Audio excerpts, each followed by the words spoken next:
Here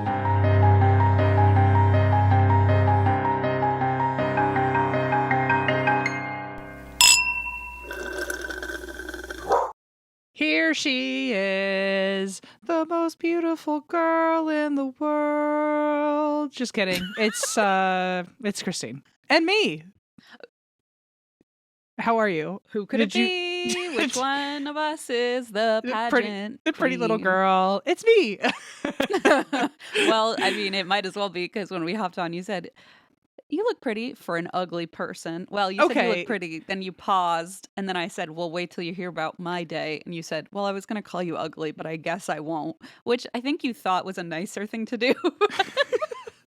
I was just trying to, keep the love alive, keep you on your toes. And then you said, oh, I'm actually having a bad day. And I went, oh, well, we'll save it for tomorrow. But It's not even like a bad, well, what? Gosh. It's just interesting. Anyway, why do you drink this week? I'm going to let you go first. Okay, that actually is probably, wow, we're also starting real hot. It hasn't even been 2 minutes. Usually we do 15 minutes of forgetting to do our job first. Nobody knows I'm going to eat my chocolate orange. You tell me why you drink. Oh, I'm not going to eat it. I'm going to mute it so everyone's not mad at me, but I'm going to eat it while the mic is muted. Okay, wait. Before you bite it, because I'm going to need you to be my hype up background support audio. Ready? Uh-huh. The reason I drink is because we wrote another book. Whoa. How do we... Hang on. What is it? Hang on. What was that? Crickets! Oh, shit. I can't hear the sounds. No, I just have to rely on... Leave it. It's perfect. Oh, God. Don't change it. Well, I know we did a PSA in front of the episodes right now, but I know people also skip through those sometimes. I also skip through ads. I understand. But I just wanted to make sure everybody knows we wrote another book. And we did, and we should probably sprinkle it out through our stories too for the people who skip the intro. We'll just scream it. We'll just be like, we wrote another book. Anytime we're like, oh, I wrote this person wrote a book about it. Hey, we wrote a book, didn't we? Oh, yes. Yeah. I'll just add a random note in. Fun fact about books, even though we're not talking about books at all. No, right. We wrote another book, but just before you skip through this, we wanted to say, first of all, I can't believe we wrote a second book. I can't believe we wrote a first book, but I don't think anyone can believe it. I know. And it was very, very hard. And I drink because we can finally talk about it. And it was very hard. It's not easy to write a book. Everyone that's ever done a talk show and said it was not easy was telling the truth. And I think one time it was super easy. Well, remember that one time we did an interview on some news outlet, and they were like, "How was the process?" And I literally said, "Not good. I hated it. Terrible." It's you were like, "It's the worst thing I've ever done." I was like, "It's the most fun I'd ever want to have again." I just want to say I'm super proud of this one. I was super proud of our first one, obviously, but this one, I read it and I was like, man, I think personally we leveled up. I think we did too. And it's even funnier than the first one. I mean, not to toot our own horn, but I'm really proud of it. I'm really proud of it. And the cover is really fun and cool. And it's on pre-order right now. It is. So the reason I'm bringing it up again and why it's so crucial right now to tell you all about it is because we are not the experts here, but please trust us that we've heard from those who are experts that numbers-wise, it works out much better for us if we get pre-orders versus orders when the book is on shelves.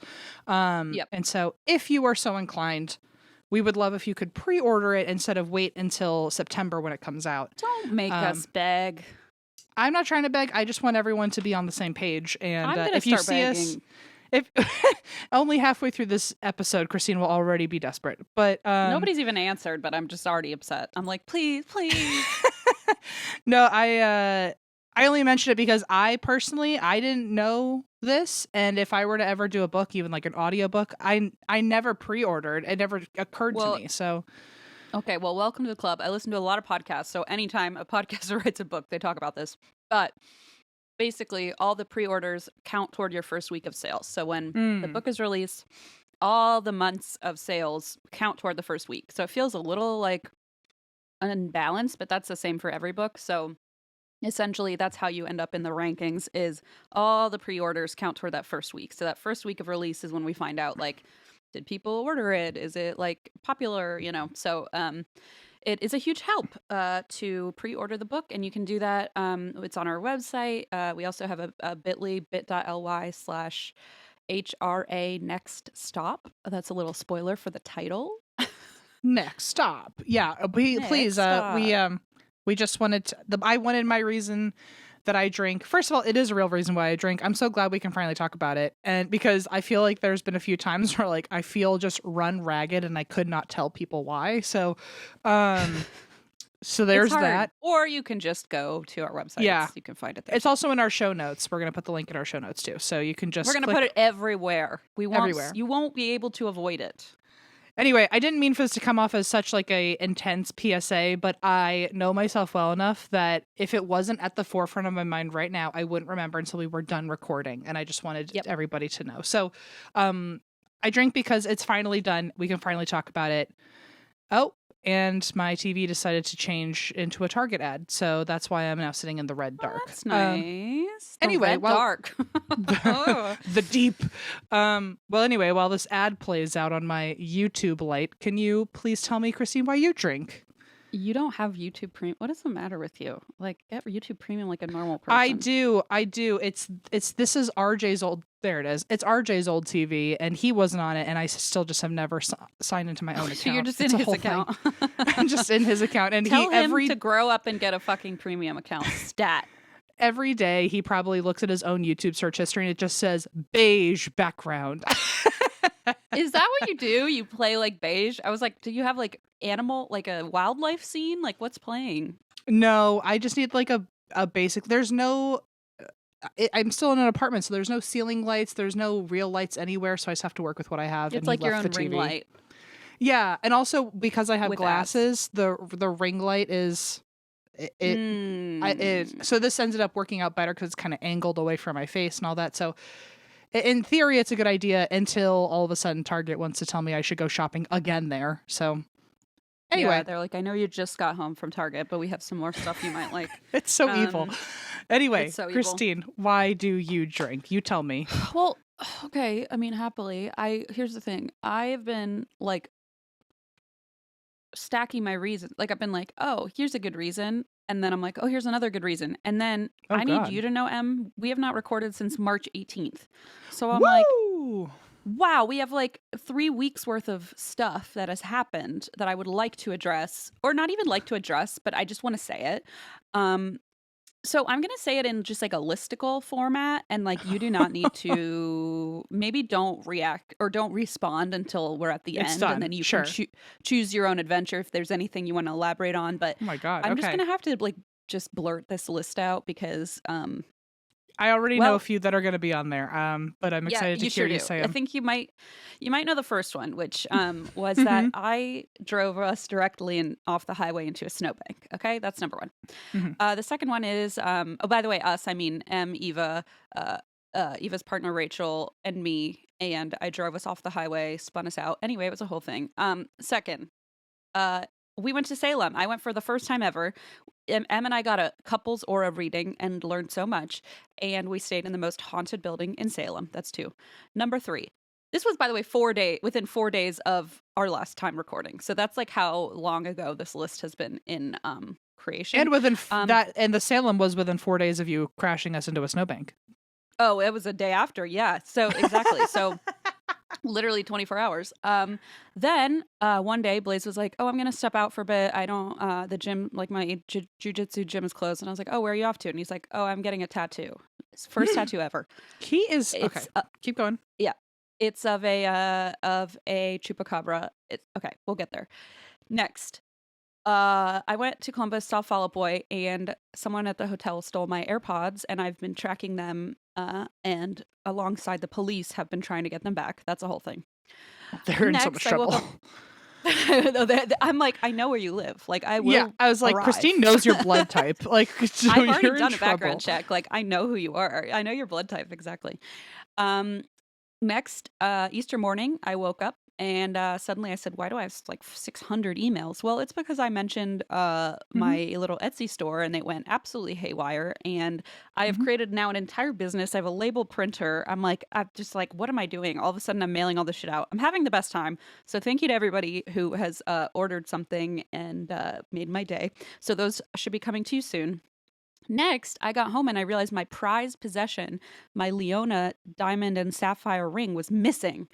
And I like freaked out and I thought I had lost it just in a hotel or on the plane. I mean, you've heard about my fucking AirPods. So I'm like, oh no, like I'm never going to get that back. It doesn't like have a tracker. And so Eva was talking to the venue, trying to find it. They were looking everywhere. I called the hotel. And then I just had this like moment where, okay, this ties into my next point, which is that I've started taking psychic classes. And so I was like, oh, there was a whole course on how to find a lost object. So I tried it. And I'm sitting there and I'm meditating and I'm like asking my guides. And they were like, it was like beeline. I went upstairs. I grabbed my backpack that I travel with. I reached in the side where my water bottle goes and it was in the bottom of that pocket. And I was like, oh my God, I found it. So I got that back. Then, like I said, I started taking psychic courses. It's going really freaky and really well. Then I started learning tarot. So every day now I'm pulling tarot cards. I really want to start learning so I can do real readings for fun for my friends.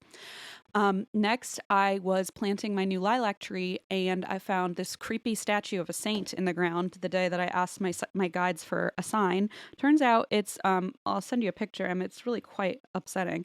And I would also like to add that when I pulled this little statuette out of the ground, it was totally by surprise because we had our yard completely redone last year. Like it was just dirt before. And so they had like bulldozed that entire area. So I don't know how this thing ended up, but I just sent it to the group chat. But I found this like maybe 3 centimeters below the dirt. Tell me when you see it. We can also post this on Instagram. Right?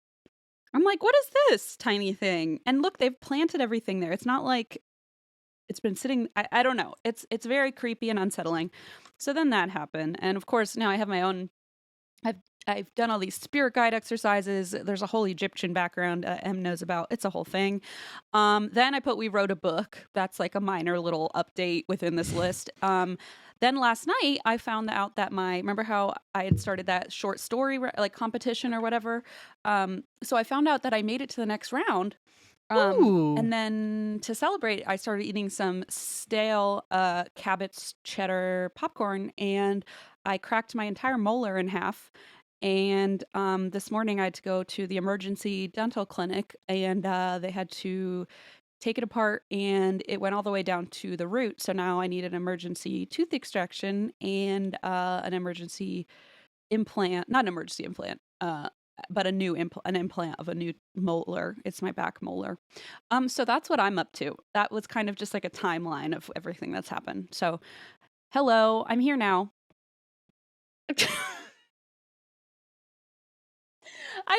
I needed to just say everything. I couldn't leave it as is. I just had a lot to say. I'm sorry. It's just a lot. I'm so glad I mentioned the book before you because I am too. It was going to just be a footnote. Yeah. Wow. Where to start? I can't. I'm like, oh my. Are you in pain currently? How are you eating? A little bit. It's like I'm like, they said just eat on the other side. And I can't go get my tooth extracted until Tuesday. So they just put Tuesday? Like a temporary. Yeah. Bitch, it's Wednesday. That's like a whole week. I know. What the hell? So they put like a temporary sealant over it and they're like, that'll last for a couple weeks. But yeah, I don't believe them. The whole tooth I would literally go to a different dentist that day. I'd be like, we're pulling it out immediately. Oh my God. It reminded me of the time your mom broke her tooth eating soup. And you know what? Again, another person who did not react appropriately because she literally pulled it out like soup. And then she pulled it out. It was like, oh, here's my tooth. I was like, girl, you have to be kidding me. What do you mean?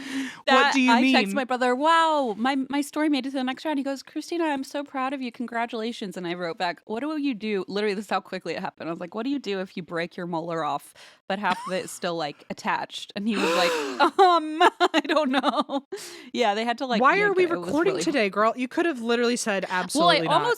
I almost texted, but then I was like, oh my God, what if like they have an opening tomorrow and I have to go in? So I was like, you know what? Let's do recording today. I feel Anyway, so honestly, bad the for tooth you. is like the least of my concerns. Like, I just don't even care at this Beg to point. differ. It doesn't hurt Wow. that much, so I'm just Okay. over it.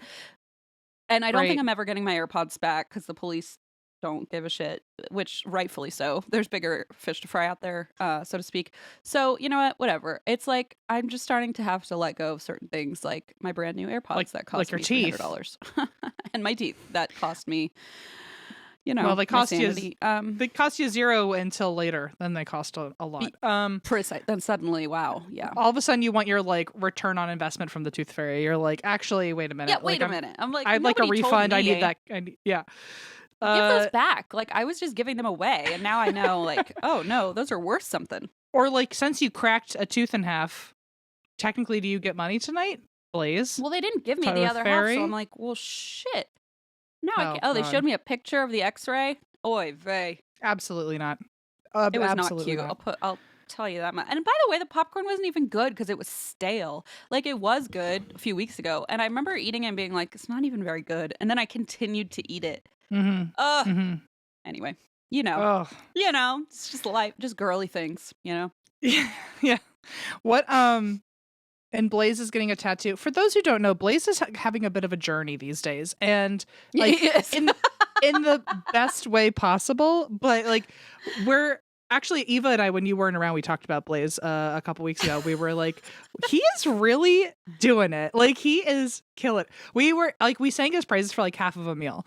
Oh, that's nice. But he's going through I don't know what he's going through, if he's going through anything, but he's having some sort of awakening and a self-guided journey, I suppose. And listen, it really is like he's just doing his jujitsu. Like he got a haircut, he got all buff, he paints his nails. He got all buff. Leona paints his nails every week before jujitsus to make sure he has the right, like, colors. And so he's doing that. And then one day, he's never gotten a tattoo in his whole life. One day he just said, oh, I'm going to head out. And I'm like, where are you going? And he's like, oh, I'm getting a tattoo. And I was like, oh, okay, far be it from me to stop you. Have fun. And he came back and he had this right here on his arm, this adorable little chupacabra from the book series that we read with Leona. And so his and her favorite book is Don't Eat Me Chupacabra, and they read it all the time. And so he got that like on his arm. And do you know what Renee, I call her Renee.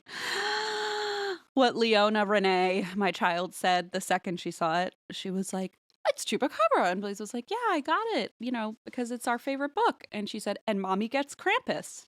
And I went, uh-oh. You know what? And I heard them on the monitor, and Blaze went, yeah, maybe mommy will get Krampus. And I was like, hello? And so now I think I'm destined for that. I'm still searching for the lie, but yeah. It's, I know. We all knew it was it's like she knew. She's like, okay, next up. Yeah. Anyway. Well, that's lovely. That's beautiful. Yeah, that was, it's happening. Things are happening. I feel like even though I'm curious about some other things, I feel like our audience will, before we get into things, will want to hear the Snowbank story and your Salem experience. Oh, okay. Well, I'll just say the Snowbank story was ridiculous. If you were following us on Instagram that day, we were trying to get from New Hampshire to Beverly, Massachusetts, and we had this car that looks like it has 4-wheel drives. They literally just didn't give us 4-wheel drive, and the rental car. And so and it was a massive snowstorm. Shoveled massive snowstorm, 18 inches in Vermont where we were. And that was us, and that was us trying to be wise about it, because after our show the night before, which ends at like midnight, we decided, hey, to beat the snow, let's at least drive halfway tonight. And so at like 3 a.m. halfway and went to like a fucking random ass hotel on the side of the highway in New Hampshire. So we were like, oh, we escaped the worst of the storm. I mean, technically. Then we got like 13 inches that day. And Eva shoveled the car out and then goes, hey, so like the car is kind of stuck. I'm not getting any traction. So then we went into like fix it mode, right? And For everybody two has and a their half own, hours. for 2.5 hours. Like Eva's partner Rachel's upstairs boiling pots of water because they have these like little kitchenettes. It's like a residence inn or something. And she comes running down with like boiling pots of water, and we hand them off like some sort of like crazed what is it called, assembly line, but to, it like, was like throw it at the tires. it was the smallest pot on earth, so Rachel would come down just to like pour it on one tire and then have to run up and boil water all over again to get the next tire. Water. And then like I was stealing every type of bath mat this place had, thinking would if walk we got out that with like a rubberized rug, and we were like, where did you get that? It's like an industrial rug. And Em's like, the floor of the elevator. We were like, this place, we're just like cleaning this place out of all of their like corporate supplies that they buy from some weird catalog. And but I was thinking like if we could get that on top, then maybe that we could get the tire to run off of that instead of towels. We literally we found one of those like the yellow caution don't cross here, it's wet sign. And we were using that as a shovel because they didn't even have a shovel for us to clean up the snow. Oh yeah, and we don't have a shovel. I'm like, you're a liar. We're in New Hampshire. And we were all the way in the back of a parking lot. Like to get out of the parking lot would have been like a 5-minute walk. And so it's not like we had to get our car out of one little parking area and then we would have been fine, because the entire hotel like driveway system, parking lot system, all the way out to the road wasn't even paved.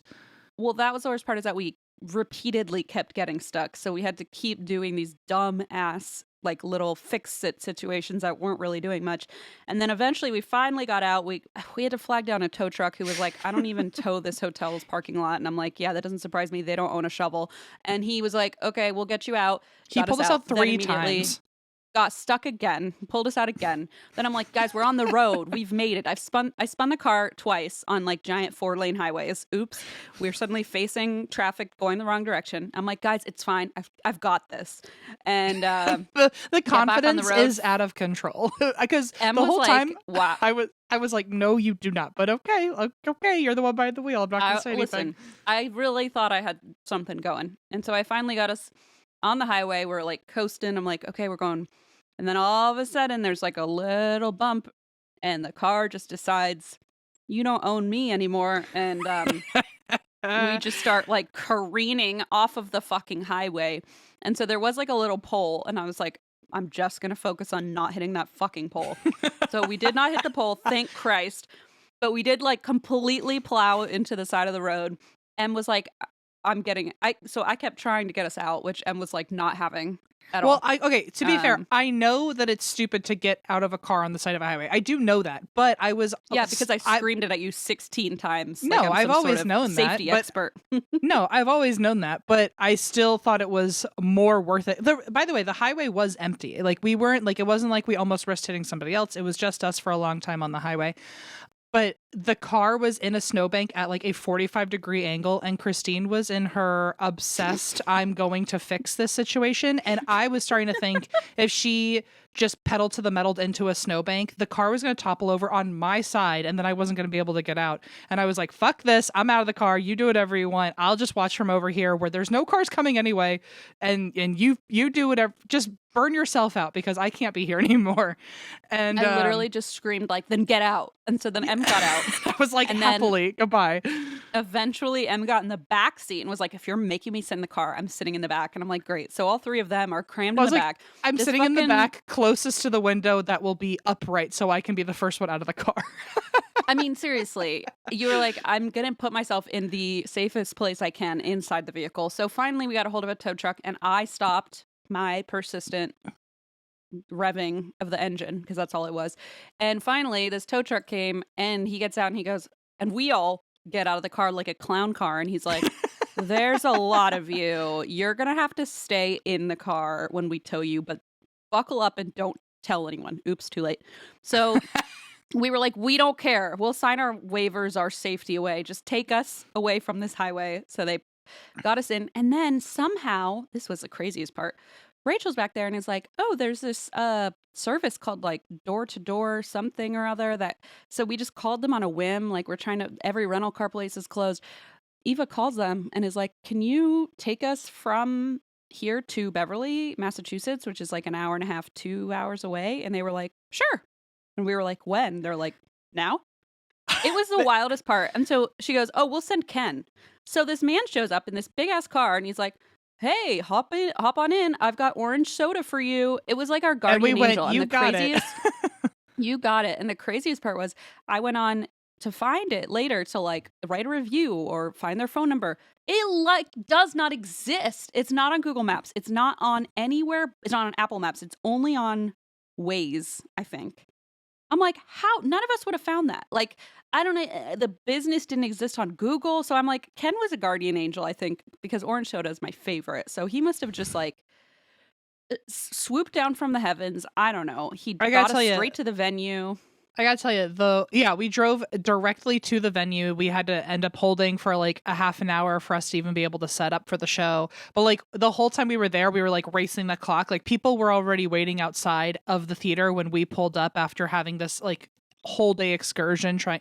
But I will tell you, in that car, after doing hours of digging, and by the way, we were not dressed for this kind of snowstorm. I was the most California bitch about this. I had the most breathable thin ass sneakers with no socks on in for my shoes. They were like Walmart shoes, so I was just standing in snow for hours. We at some point gave up on the shovel, so we were just digging with our hands for hours. I mean, we were soaked and sweaty and awful. But that 2-hour ride in that heated van, that was the nap of a lifetime. So unconscious that I was like checking your breathing really every few minutes. I was like, "Are not you the first time?" Okay, yeah. And so, I mean, no, definitely not.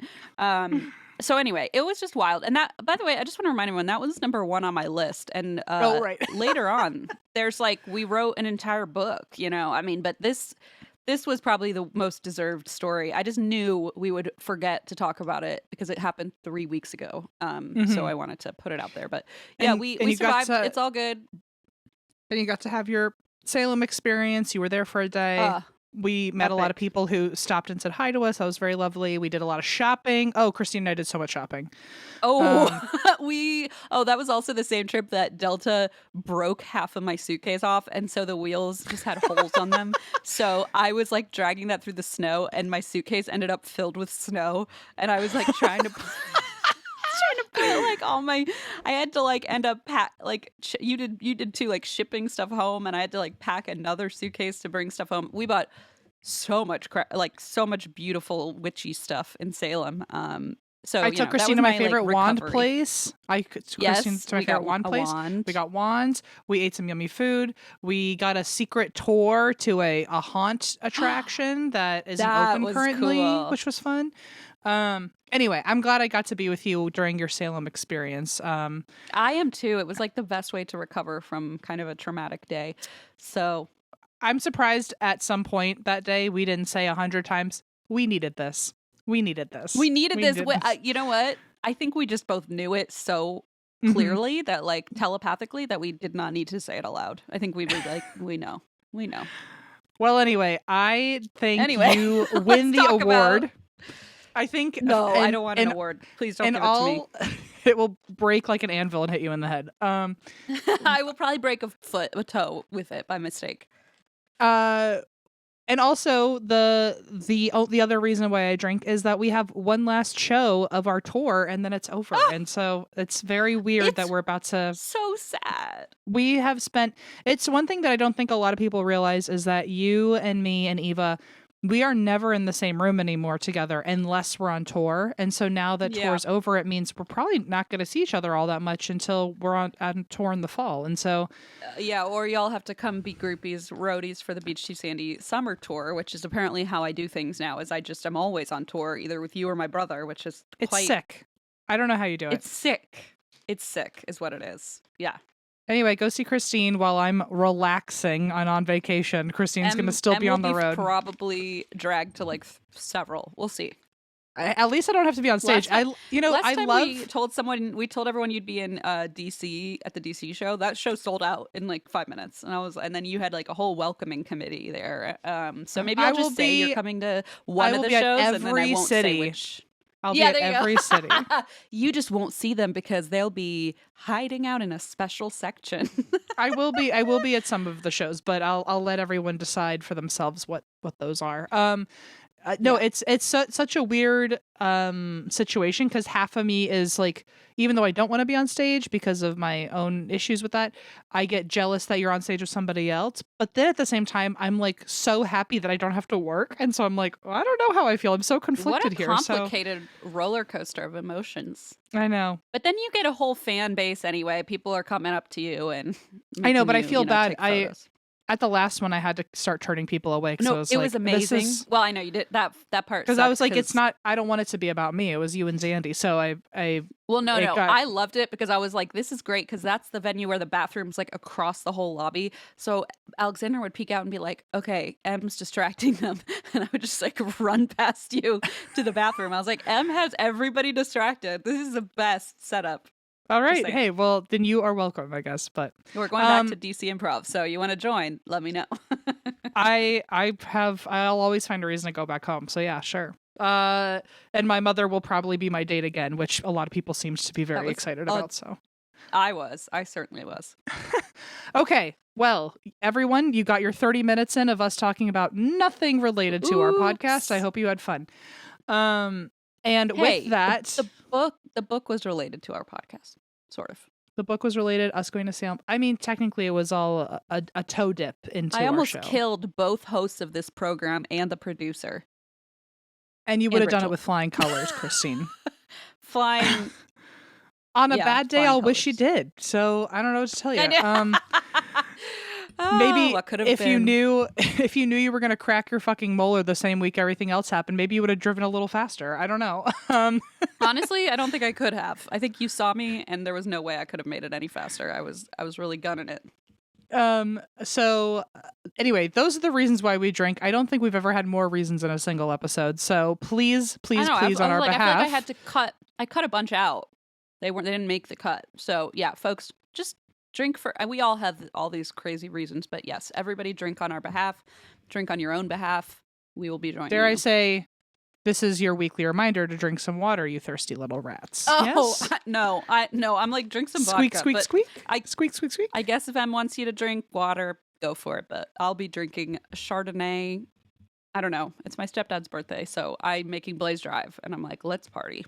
It's your reminder to be hydrated. It doesn't have to be, me telling you to get dehydrated. I'm just saying get into the void and you do what you want with that. While you're drinking, maybe hydrating, this is where I tell you all about a story. And this is the story of the Merchant's House. And this is different than the Merchant Hotel, which we just stayed at in Salem. Okay, I was gonna say, wow, perfect, but not the same. Okay. The Merchant Hotel, which is actually the Joshua Ward house, that was episode, girl, 59. that means we had So- just had like our 1 year anniversary, if you think about it. Yes, we had we'd fully solidified our friendship around this time. Wow. And I maybe a redo is in order, but today we are talking about something else merchant wise. So this is, according to the New York Times, is one of Manhattan's, or at one point was called Manhattan's most haunted house. I don't know if it's still called that, but it has been given that shout out. Others have called it the Holy Grail of haunted houses. Okay. What? And I do have clips for you, and by you I also mean Megan to post later for people to enjoy. Yes. And I will get to those in a little bit. But let's start in 1832. And in New York City, this is on 4th Street. This is like an exclusive up and coming suburb of New York. And there's a guy named Joseph Brewster. He built a What row year house are we here. in? 1832. 1832. Okay.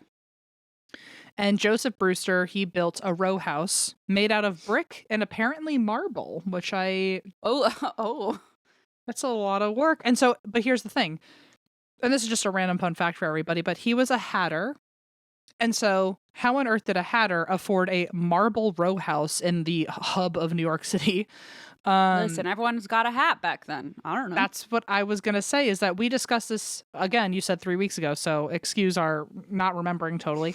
But we did say in a recent episode that, like, there was even a ghost who, like, didn't have a hat, and, like, people freaked out he didn't have a hat or something, or... Oh, that's true. Yes, it like, was the ghost in that who came out of the fireplace or whatever the fuck. Yeah, people were like, either he had a hat and that impressed people, or he didn't have a hat and it concerned everybody He didn't more have than a him being hat, a and ghost. everyone like made a point to mention that he was not wearing a hat. Like, it was more... Yeah, so he's like dead and rude. Game.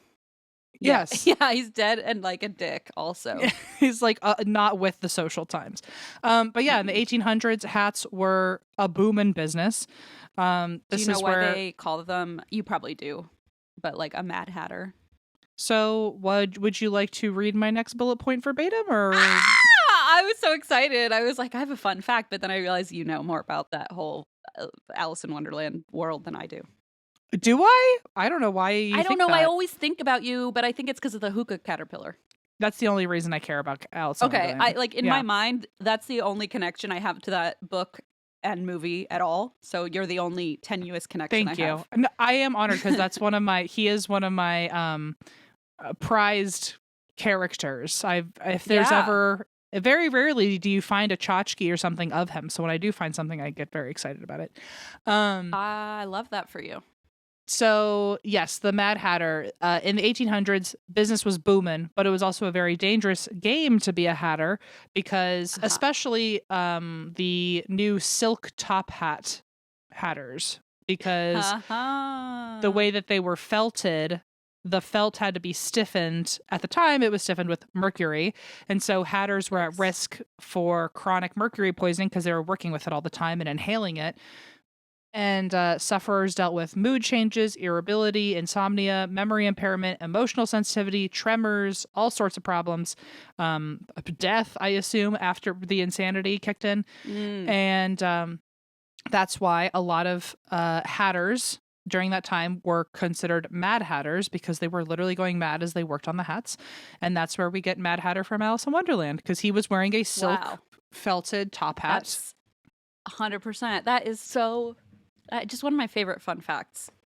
I bet the hatters of the 1800s did not enjoy it like we do today. Or Listen, maybe they were so mad. Maybe. That guy seemed happy on that movie that I watched one time, Alice in Wonderland. He did. He was smelling colors. He was all over the place.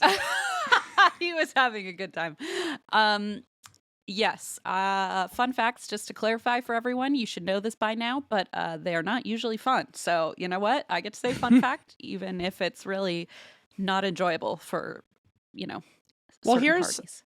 Kind of a side fun fact that is fun, because so do you know the difference between a hatter and a milliner? And do you know the difference between those and a haberdasher? No. Okay, the only reason I know this is because I had a moment. As we know, I have created an apothecary in the troll hole because I could not take my vitamins unless it was done in a funky, cool way. And to me, that means instead of saying I'm taking my vitamins, I say, oh, I'm going to the apothecary. So while I was in that space, I was like, oh, I want to name other parts of my apartment the things that they used to be. So I was like, where do I have a haberdashery in here? And I just don't know it. Like, what's a haberdashery? And so, anyway, a hat or a hatter and a milliner are essentially the same thing, except hatters worked with men's hats and milliners worked with women's hats. Oh, okay. But a haberdasher, which is like, it's such a weird gray line, because I think you could be a hatter, maybe start like a small hattery business and then become a haberdasher later. Or you could downsize and become a hatter from being a haberdasher, because a haberdasher is someone who works with men's clothing. I think all clothing, but mainly men's clothing. And like the fine accessories of that. So like sewing buttons and zippers and like a Joann Fabrics is a haberdashery. Oh, even though they don't like make stuff really for you? It's like a surplus store for your clothing. Oh, so you buy the supplies there. So would it be like who would shop there? Like because I'm assuming fancy like a tailor, men did not make their own clothes. Okay, so like maybe. a tailor would go. I feel like okay. in today's world, if haberdasheries, as they're named, expanded, I feel like they would have kind of made some sort of collaboration with like CVS and been like half haberdashery, half pharmacy / apothecary. Oh, okay. Wow, I had no idea. So it's like bolts of fabric, that kind of thing. Fabric, sewing utensils, buttons, zippers, ribbons, Wow. laces. Why didn't they call it Joann's Haberdashery? Girl, you said it, not me. We'll talk to Right? Joann. I'll ask her. I will say Joann? Michael? so if you have a sewing kit, you do have a mini haberdashery in your home. I do. It's from Well, look at CVS. that. Wait a minute. So I told you I thought they might have something going on. It's like big pharma, but big fabric, you know? So anyway, I now do call where I keep all my hats the Hattery on principle. Excellent. And milliners did more like, I think, like bonnets and things like that. Fun fact, again, they were called milliners because most of the fabrics for women's hats came from Milan. And so they were called Milaners and now they're milliners. I did not know. I did not know. Look, COVID was a crazy time and I needed to take my vitamins. So for this reason only. Okay. Anyway, all that to say, this guy was, we don't know if he was a Mad Hatter. I don't know if he was in the business long enough to actually get serious mercury poisoning, but he was a hatter. He built this house. It was in 1832. And 3 years later, he was like, I'm out and I'm moving and I don't want to be here anymore. So I guess the hat business was overwhelmingly good or overwhelmingly bad. Yeah, it seems like it was not fulfilling one way or another. So he sells his home to a man with a name that just feels like Lemony Snicket wrote it himself. Okay. This guy's name is Seabury Treadwell, and Seabury is sea like the ocean, CSEA, and then Berry, Seabury Treadwell. So like berry, like a body, or berry as in like oops, all berries. Love that. Berry like a body. Okay. So like Seabury, sort of. Seabury Treadwell. That's the craziest fucking name I've ever heard. If he wasn't a rich man in the 1800s, no one was. Name alone. And he's probably evil. He has a secret passageway for sure. He has like a twirly mustache. There's no doubt. Yes. I feel like he looked like the Monopoly man. He's all about capitalism. There's no way like he's not. Well, you're right. I was gonna say the evil version, but then I went, well, I guess he is already a pretty evil version. The Monopoly man is not kind to all. I'll tell you that. Certainly not. Not me, anyway. So Seabury buys this house. And he was a merchant, which is how we get merchant's house. But I don't understand why you would name a house. If you're going to name a house, why would you name it after your profession and not yourself? Like the Seabury Treadwell house? Yes, right? Yeah, I mean, come on. Like the Seabury Treadwell, not even house, like the Seabury Treadwell manor, domain. I don't know. There's some better words. Estate, the villa, the Seabury Treadwell estate. Now that has some power behind it. Yeah. But like I don't think he knew, maybe it was like a popular name then and he didn't know how powerful it would sound later, but like to not use that name in naming your own home is insane. Agreed. Maybe he was a Mad Hatter. Maybe. And so, yeah, he called it the Merchant's House, which house too, of all things, like so boring, like get creative. And it was this very exquisite house. It had a parlor. It had 2 kitchens at the time. Yikes. It had servants' quarters. And I will say another fun fact is that the bedrooms were painted oyster white. Now that got me thinking, Christine, just how many shades of white are there? Would you like to venture a guess? Well, I learned that eggshell is not a shade of white. It's like the patina of the white. It's like whether it's gloss. It's like a level of gloss. Because I thought eggshell white is like a certain shade. Anyway, fun fact. We're full of them today. How many shades of white paint or just like white paint? Anything? Paint. Oh, paint. Shades of white paint. And I did not do at the time of 1835. I thought it'd be more fun to do now. Just now. Oh, 415. Okay, you're not that far off. One website had the fucking audacity to tell me over 150,000 shades of white paint exist. All right. Yeah, relax. I guess technically if you put one microscopic drop of black in it as we go, yes. I guess that's fair, technically, yeah. But I looked up Pantone because I was like, they're probably a Ah. fair place to start. And I got different answers, but it looked like somewhere between 120 and 400 shades of white exist in Pantone. Okay. I was gonna guess like 350, so I'll just stick with my whatever I said, 400 some. Yeah. Anyway, that still overwhelms me because in my mind it was like maximum a dozen. So, whoops.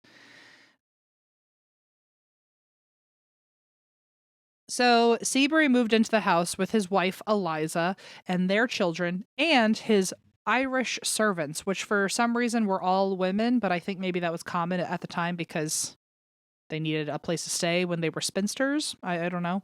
Well, I think people would come from other countries and not have much, and so they would have to work, like in jobs like this. I think a few of them came in that way. Others, it seems like this was like their just career. And then other people, apparently at one point they had one Irish servant who was a 14-year-old girl. I don't know her story, but apparently all ages and reasons for why they were there vary. But they were usually Irish women. Okay. And they were replaced every decade. I guess they were only good enough for 10 years. And the Treadwells lived in the house for nearly a century. So that's 10 tens. So that's 104 women each. So that's like 400 women have passed through the house, I think. That's like as many Pantone colors. I know. And they were all white, I'm sure. If they were Irish, maybe. There's a good chance of that. Anyway. I would think so. So, according to an 1855 census, the servants at the time, there was up to like 21 people living in this house in the 1850s. Jesus. It's giving Duggar. No, thank you. And a lot of them were servants, but a lot of them were the kids. They had 8 kids, and at this point, a lot of them were married, and I think still either living at the house or still had their like official address at this house. So, how big is this damn house? Pretty dark, like big enough to not be called a fucking house. Like I don't know why he called it Merchant's House. Maybe he was trying to prevent all these people from showing up, and they just kept coming. And he's like, "It's just a tiny shack. It's a shack. It's a Treadwell shack." The Seabury shed. I feel like he. Oh, they should have called it the Shedwell. Okay, see now we're talking. Mm-hmm, yeah, yeah. And you know what? You might be onto something because Seabury is known to not be a very kind person. So maybe he really was like, get the fuck out of my very small house. Not despite what you see, it is so small. That's too passive for a mean person. An outwardly mean person would be like, this is the biggest mansion you've ever seen. Get the fuck out. He wouldn't try to like pad his excuses with calling it a shack or. That's a good point. And so it was him, his wife. They had 8 kids, and their names were Elizabeth, Horace, Mary, Samuel, Phoebe, Julia, Sarah, and Gertrude. And Gertrude is kind of the main star of this story. So she was the last one to be born. Fun fact, she was the last one to live in the house. Another fun fact, she was the only one to be born and die in the house. Oh boy, in and out. And she died in the house in the 30s when she was in her 90s. In the 1930s when she was in her 90s. Okay. But yeah, she like literally slept, I think, in the bed she was born in. How fucking crazy is that? That is crazy. And then if she died peacefully in her sleep, she was born and died in the exact same spot. How trippy is that? Wow. That's so of course she's a fucking ghost here. Like literally her entire life Where else was in is this she gonna home. fucking go? Yeah. Did she ever go anywhere else? I don't know. Gertrude, you gotta feel bad for her because the New York Times, they did an article about her and they described her as tiny, withered, and hemmed in by ugliness. Yuck. That poor woman. What? In the same article, they described her style as beautiful but museum pieces. Don't put butt next to anything, even though M literally said you look beautiful for an ugly person or whatever. But that was out of friendship, not just being nasty. Imagine if I was a reporter and I just, for no reason without your consent, just said, up. You know what? I'm going to write about this. I will They say always did that. I don't know why they would describe people. I mean, it's just fucking rude. I will say she was dead at this point, so hopefully she does not know. But still, why are we talking about a dead old little lady about this like this? Oh, So yeah, she was hemmed in ugliness and she wore things that should be behind glass in a museum. Yuck. hemmed in ugliness is the wildest thing I've ever heard. Like hemmed it, like I feel like sewn into ugliness. Like maybe she had a shot. Horrifying. Wild. And this family, they're known like to their house to this day has not changed a lot since it based on how it looked in the 1830s, and that includes their style. So maybe she was already wearing like, I don't know if vintage was cool back then, but maybe she was just trying out some vintage pieces, and then the New York Times was like, ugh, not the look. She found like a mercury brimmed hat in the closet from the guy who used to live there and was like, I guess I'll wear this. Okay, but that would be a cool story. I think so. So yeah, she was not described as the best looks wise, I guess, but she was also known to be a recluse and she never left the house, probably because she was so ugly. And yeah, really. And she really didn't change much about the house since she was a kid. So when she died there, and she was the last of the Treadwells to live there, the house was kind of described as a time capsule. It had everything from 3 generations of people. It had the original furniture, it had original books, it had original sketchbooks. So like they had drawn things decades ago and the sketchbooks were there. They had the same clothing. They had the same Bible that even like when she was born, her parents wrote her time of birth into the Bible and it was like just there. And after she died, a relative of the family ended up buying out the house and he wanted to keep it totally as is, including all the items where they sat when the family was there. So like they're still sitting exactly where they were. They tried to open it as a museum. It was, I guess, doing okay, but he was suffering. Basically, when he died, the museum was also like in a bad spot. So in the 50s, 60s, the museum was taken in by the DCNYC, which is the Decorators Club of New York City. Oh, okay. And they are described as the country's oldest professional women's organization of interior designers. They currently have an active Instagram that I crept through. They are still doing the thing. Good for them. I love that they're like keeping up with the times too. If they did a TikTok, I would watch it. I might like it. I might even like it. I might even send it to my friend M. I would send it to you for sure. I'd be like, look at them. They're killing it. So in the 60s, after they took over, this building became the first Manhattan landmark. And a year later, it became a National Historic Landmark. And they ended up getting in touch with an architect from NYU called Joseph Roberto, who helped save the building from collapse. And they were able to preserve, Christine, they were able to preserve every single inch of this house, all the way down to the furniture and art on the walls. And so every single thing you see in there, perfectly restored. And it looks as it did and everything is in good condition.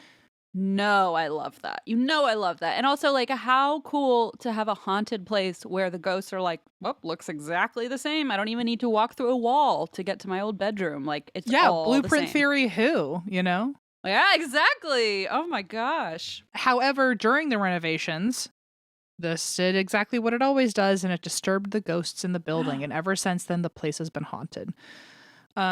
At least that's as far back as we know. I imagine Gertrude, who watched probably her whole family be born and die in this house. I'm sure there were ghosts beforehand, but I would think so. Maybe she was just like reclining until they started the maybe. construction.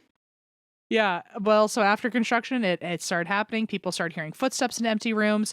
People heard Gertrude's piano playing itself, even though it could no longer work.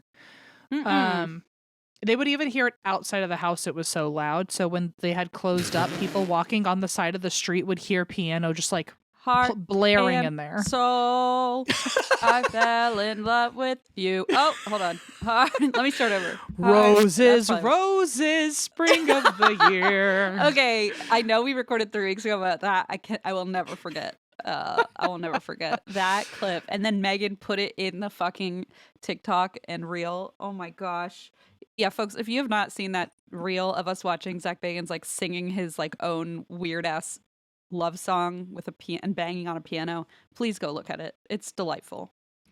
Yeah, your soul is like Roses, a snow globe roses. butterfly. I mean, it's beautiful. So people started hearing her piano playing, even from outside. As word spread about the spirits, more stories started coming out, especially from that one architect who helped the decorators save the building. He was like, "Oh, this place is haunted. Like there are some ghosts here." And neighbors started claiming, here's like one of the wildest stories, is that people who still live nearby after Gertrude died, they like still would see her run out of the house. Like multiple neighbors saw this. They were all like, "Bitch, is she alive? Like what? How? Where? I thought she was dead. How did we all just see her?" Why is she running out of the house? To shoo out the noisy kids to make them go play somewhere else. Wait, but so were there actual living kids there or no? There were kids that were noisy, I guess, and she did what everyone was thinking and ran out of the house and like shooed them away and was like, "Go play somewhere else." She's like, "So if you guys won't do it, I guess the dead lady has to do it." I'm still needed, I guess. Yeah. Wow. Okay, I thought you meant like she used to do that in life, and so it was just repeating like her shooing her own kids out or something. But you're saying like there were other kids outside, and she came out to be like, "Hush!" Like the neighbors saw her shoot the children away. What the fuck? Okay. And all of them, I'm sure, took a look at each other, being like, "We all saw that, yeah." Like what? And we're never playing on this block again, right? The way I would yank my own kid away from that property and be like, "I'm not kidding. Listen to that ghost. Don't go back there because I don't want you near that house anymore." Like I don't care about drinking. You do whatever you want, but do not go by that fucking house. Oh, but you know that kid who got shooed away by her, then like went to like high school and was like, "I was one of those kids. I saw her. Oh yeah, She I shooed me was one away. of the 4th Avenue 7 or whatever. Yeah. However many there were. I was in the newsies apparently." Yeah, and yeah, no, I would totally brag about that, and I would have like a sick crush. Like it would be so unhealthy the way I would be in love with the person who like had a real encounter the whole town knew about with a I ghost. thought you meant the old ghost lady. I was like, we have to dive into that later. I don't think this is the time. I thought you meant you'd be. See, I feel like you and I would be those people who'd be like, "Yeah, we were there, but we were like down the street getting ice cream from the ice cream truck, and we like weren't. We were sort of supposed to be there." Yeah, you just hope that the people who were there don't ever catch wind that you're pretending you were there. Yeah. I feel like that's for us. Like we missed it. If I ever heard someone say like, "Oh no, I was one of the kids," I would have been like, "I have to date you. I just want to date you so badly." It wouldn't even matter You'd be, anything like, else so about them. thirsty to be there. Yeah, no, I 100% know that is Or true. we would like go in as high schoolers and do the thing that I did in high school and would break into abandoned houses. We would break into the treadwell all the time, and I'd be like, one time I dated the guy who got yelled at by her. I would find a way first to kiss. Mm-hmm. Oh, I would kiss. I think I would kiss him, her, or them just to have the story. Turns out he was really in love with the old lady ghost, so I never stood a chance. It's anyway. Everyone saw her yell at the kids, and on top of that, there is another ghost there, thought to be another one of the Treadwell daughters. Because remember, there was 8 kids there. They assume it's one of the Treadwell daughters, maybe Gertrude herself, and like a younger version of her. But weird. The house has a ghost called the Brown Lady because she's wearing brown. I feel like we could have named her something else. There's also a woman in a black gown, and thank God I did not see anyone say black lady in brown. Why would you say brown? Like lady in brown, lady in white, lady in black, lady in red. I know. Brown lady. Whatever. Brown lady. And thank God the one in the black gown is not called the black lady. There is one in a black gown. Yeah. And there's one in a white gown. Like they just love neutrals. Lots of representation here. Yeah. So there's a lot of women in gowns pacing the halls. Maybe it's all the same person who's just trying on different outfits. She still has all the same clothing from back then, Yeah, like leave her alone. Well, the woman, I'm just going to say the woman in white, not the white lady. I'm going to change the narrative. The woman in white, they think is Elizabeth, And I think they are pretty confident. They actually would say it is definitely Elizabeth, because Which one is that? The wife or the daughter? So good catch, because the wife was Eliza and they had an Elizabeth daughter. Okay. So woman in white they think is Eliza. Sorry, you fucked me up. Is Elizabeth. Because they literally, I don't know if they still do it, but for a time the house literally had a binder full of pictures of these people and like a chart and everything. So if you saw someone, you could just go reference the pictures and see who it was. And so this one guy who worked there, his name was Anthony. He said he was sitting on the stairs one time and felt someone coming down the stairs and looked up, and Elizabeth was leaning over the stairs staring at him. And Anthony even said that he felt their eyes connect, like that they both knew they saw each other. That must be the wildest feeling, because when I saw that ghost at the Whaley house, I did not have any feeling like he knew I or anyone was there. So it really is, it must be like a next level jarring to like realize I see you, they see you. Well, it's one of the, it guarantees that they're, at least for you, it guarantees for yourself that it's not a residual thing, that it intelligently recognizes you. Yes. Oh. And so I guess he looked at the pictures later and he was like, that was absolutely Elizabeth. Another story about Gertrude and why she is still here. It seems that it always ends with like some sort of heartbreak, but she allegedly fell in love with a doctor. One source said medical student, not a doctor, but his name was Lewis Walton. The problem was that he was Catholic and they were Protestant. And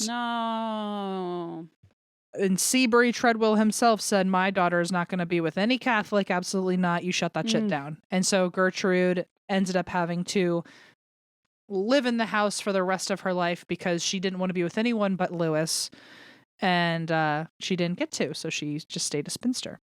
And interesting, at the time, this was around the time period where people started marrying for love and not like as a transactional thing.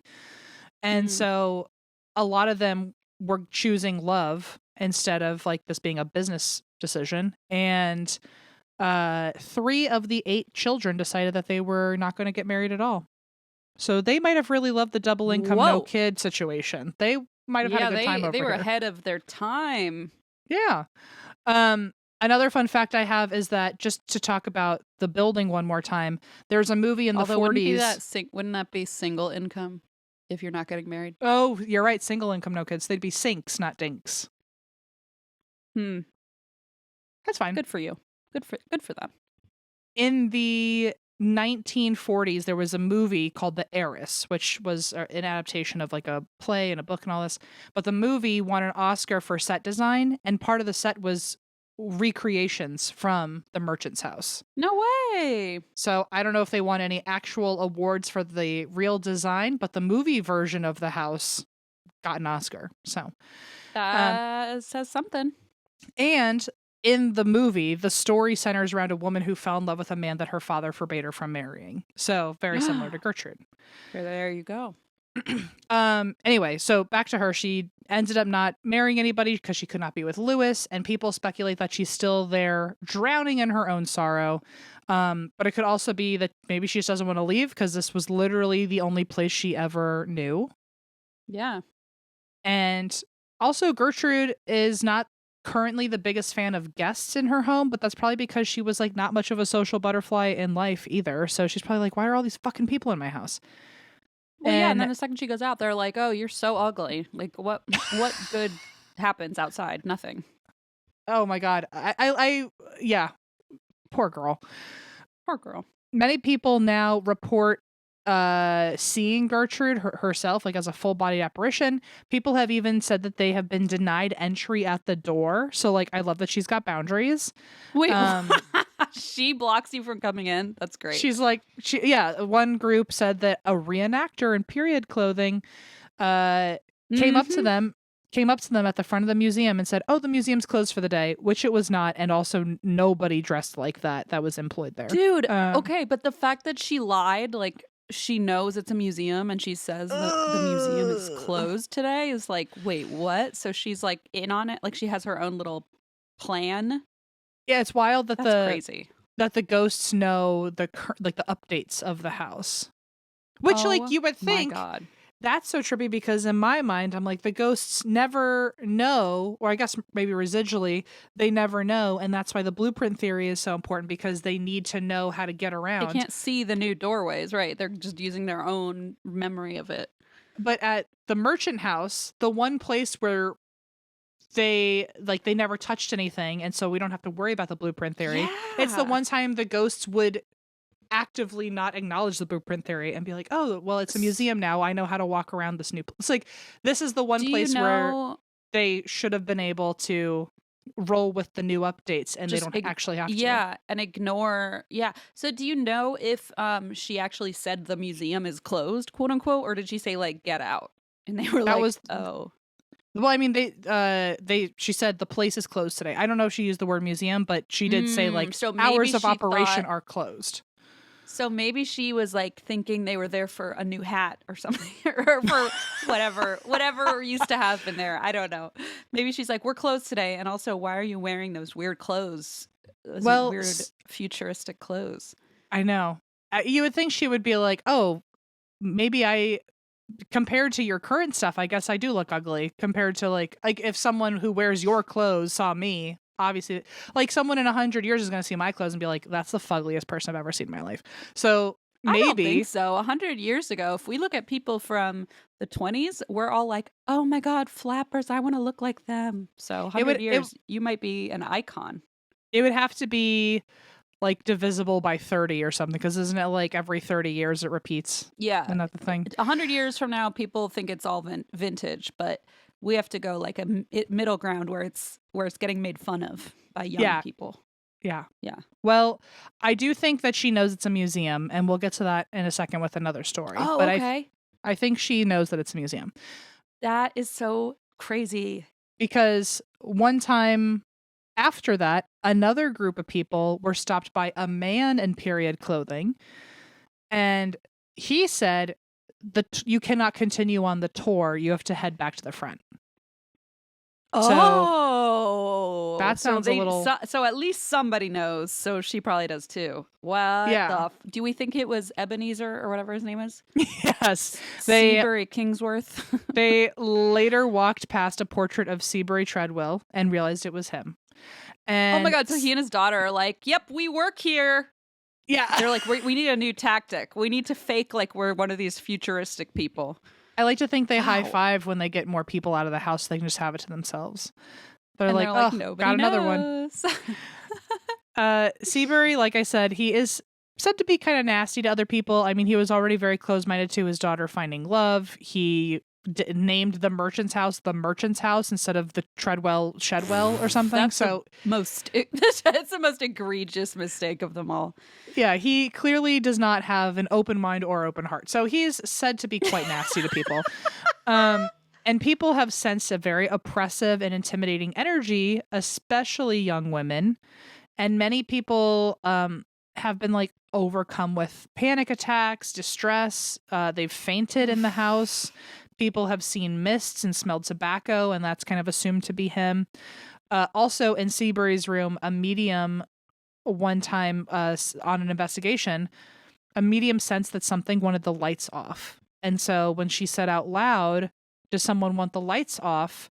The entire group saw the closet door shake because something huge banged against the door from the inside. And there's EVP evidence of it, and it really sounds like someone like threw a shoe at the door. So it's almost like, do we know now? Do they mean yes or no? Like, that's not very clear. It's just an outburst. Like, do they want the lights off? It was just an outburst. Yeah, it's like, just like we need you to use your words. Listen. Yeah, use your big girl words. Use your talking skills. But but it was in his room. It was very aggressive, whether or not we know what the answer was.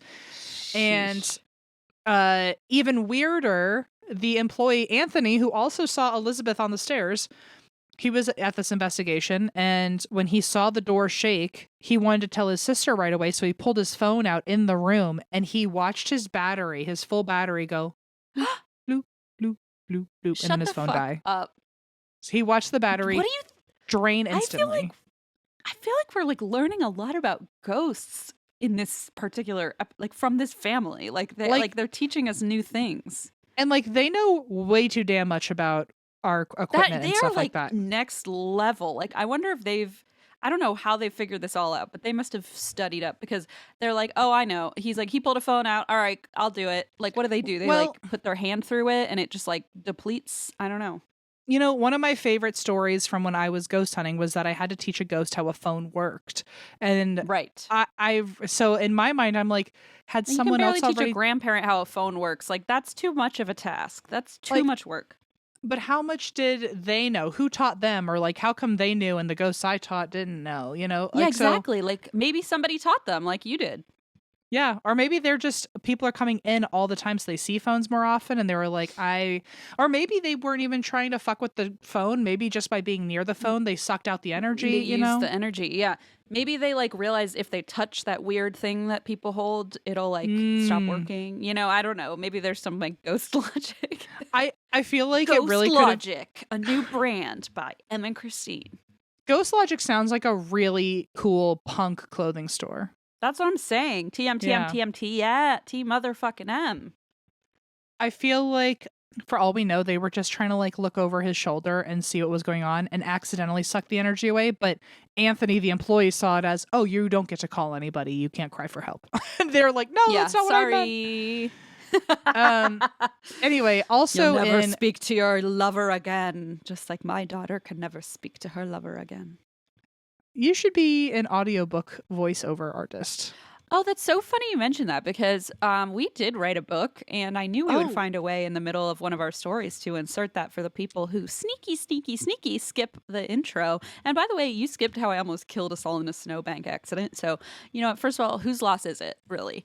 Second of all, we did write a book. And now that I'm yelling at you, you're probably not going to pre-order it, but please do. You can find it on the internet. So anyway, it's called Haunted Road Atlas Next Stop. Thank you so much for that unintended segue that you gave me. It was maybe it was an intentional plug and you so know it, but yeah, pre-orders are very important. And if you could do that, the link is in our show notes. So thank you so much. Oh wow, so smooth. Anyway, back to this.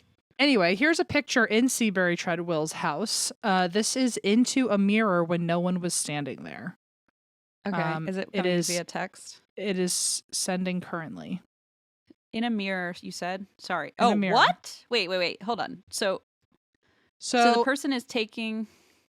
So the mirror was empty. They took a picture at an angle to see if they'd catch anything. And then I know it's kind of hard, but the longer you look at it, the more you see a very specific nose, face, eyes. Uh-huh. You see a necklace, like you see like patterns on the shoulder. Ew. It looks like an old-timey monk. Look at his hair. Yeah. Like then with the robe and the tassels, it looks to me like a monk. And so that picture was taken. Yikes. I hate that. Oh my Megan. God, that is so effing creepy. Here's the worst part. Another thing about Seabury Treadwell. I'm just trying to do all the Seabury stuff at the same time so we don't have to continue with him anymore after this. But I'm going to send you a link right now. Okay. You're going to keep it open because throughout the rest of my notes, there are multiple time codes I want you to look at. But for now, I want you to go to marker 3440. And I'm going to explain to you what happened. Okay. So for those who are not Christine, this is a very big shout out to Haunt TV's World's Scariest Hauntings. They did an episode on the Merchant's House, and they talked specifically with someone who investigates there quite a lot. And the Haunt clip I'm about TV, that's cool. Is that like, Isn't that sorry, fun? is that a YouTube channel or is that like a TV? I think Haunt TV is like a network, and one of their shows is Oh. World's Scariest Hauntings. Wow. Okay. And so what you're going to hear, because the craziest thing about this house, and one of the reasons I think people call it the Holy Grail, is because their EVPs are out of control clear. Like it sounds like somebody is literally there. You don't have to guess. It's not a creepy whisper. It's not through a spirit box where you hear ch-ch-ch-ch. So you're about to hear an EVP, and basically they're in Mr. Treadwell's room and they're talking about the piano downstairs that's broken and shouldn't be playing anymore. And they ask Mr. Treadwell, can you play the piano downstairs? Or do you know how to play the piano downstairs? And okay. And we're at 34:30, right? 34:40. Oh, I'm sorry. Okay, 34:40. Should I hit play? Mm-hmm. We get a male voice saying, I strike the keys in succession. Did you know how to play the piano, Mr. Treadwell?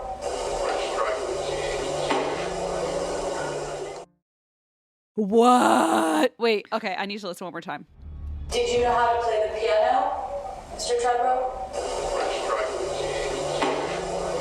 Okay, I'm sorry. I misunderstood. I thought this guy, like the host, was saying, like I thought he was saying it first, and then the ghost was like copying him, but he's describing what you're about to hear. He is describing. Sorry, I think I did a few Understood. seconds too early. But got it. It's it's really so clear. I clear. thought it was just repeating. Hold on, I'm gonna hear it one more time. Did you know how to play the piano, Mr. Treadwell?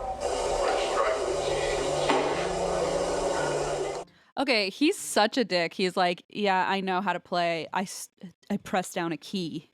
Yeah, he says, I strike the keys. Sorry, I guess we should tell people what he said. So, Mr. Treadwell, they ask, Mr. Treadwell, do you know how to play the piano downstairs? And then they get an EVP that says, I strike the keys in succession. I don't personally hear in succession, but I do hear I strike the keys, and I hear it so fucking clear. Oh, wait, what do you hear? I hear I strike the keys and then like a mumbling that I didn't really know. Oh. Do you hear in succession? Hold on. I do hear in succession. Oh, okay. Cool. I just hear I strike the keys so loudly. I think anyway, maybe also I was primed. Sure. But isn't that like the fucking craziest? Like it's so clear and weird.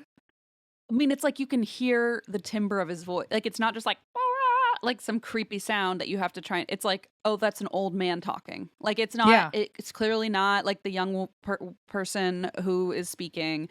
It's like a completely new voice. And so I thought at first, because the ghost hunter guy or whoever that is says, we hear the ghost say, I strike the keys in succession. But like when I was first listening to it, I thought the ghost was then like mimicking him talking. Like that's how clear it was. I thought like somehow that he had like mimicked that exact sentence, but no, the ghost said it first. Oh, that is unsettling. It's so weirdly clear, and it's so clear. So anyway, that's Mr. Seabury, Mr. Treadwell. And keep that link open because in a little bit there's going to be another. This is thing. So fun. I love this like interactive part. Well, there are other spirits in the house, and some of them are former servants, especially in the kitchen. Investigators that sucks to stay there. To work for life, yeah. Forever. For eternity. An investigator asked the spirits their purpose in the house and got an EVP very clearly of someone saying servant. And then a medium sensed that women were harassed here. It does not strike me as surprised at all. No. And when they asked if the man who harassed them should be forgiven, the EVP, they got an EVP that said soul should be saved. I was really hoping the EVP would say absolutely not. Rotten hell. Ignore my weird dad. He's such a creep. Anyway. Yeah. So also in the kitchen, there's still the original bells that the family would use to summon the staff, and people still hear the bells ring.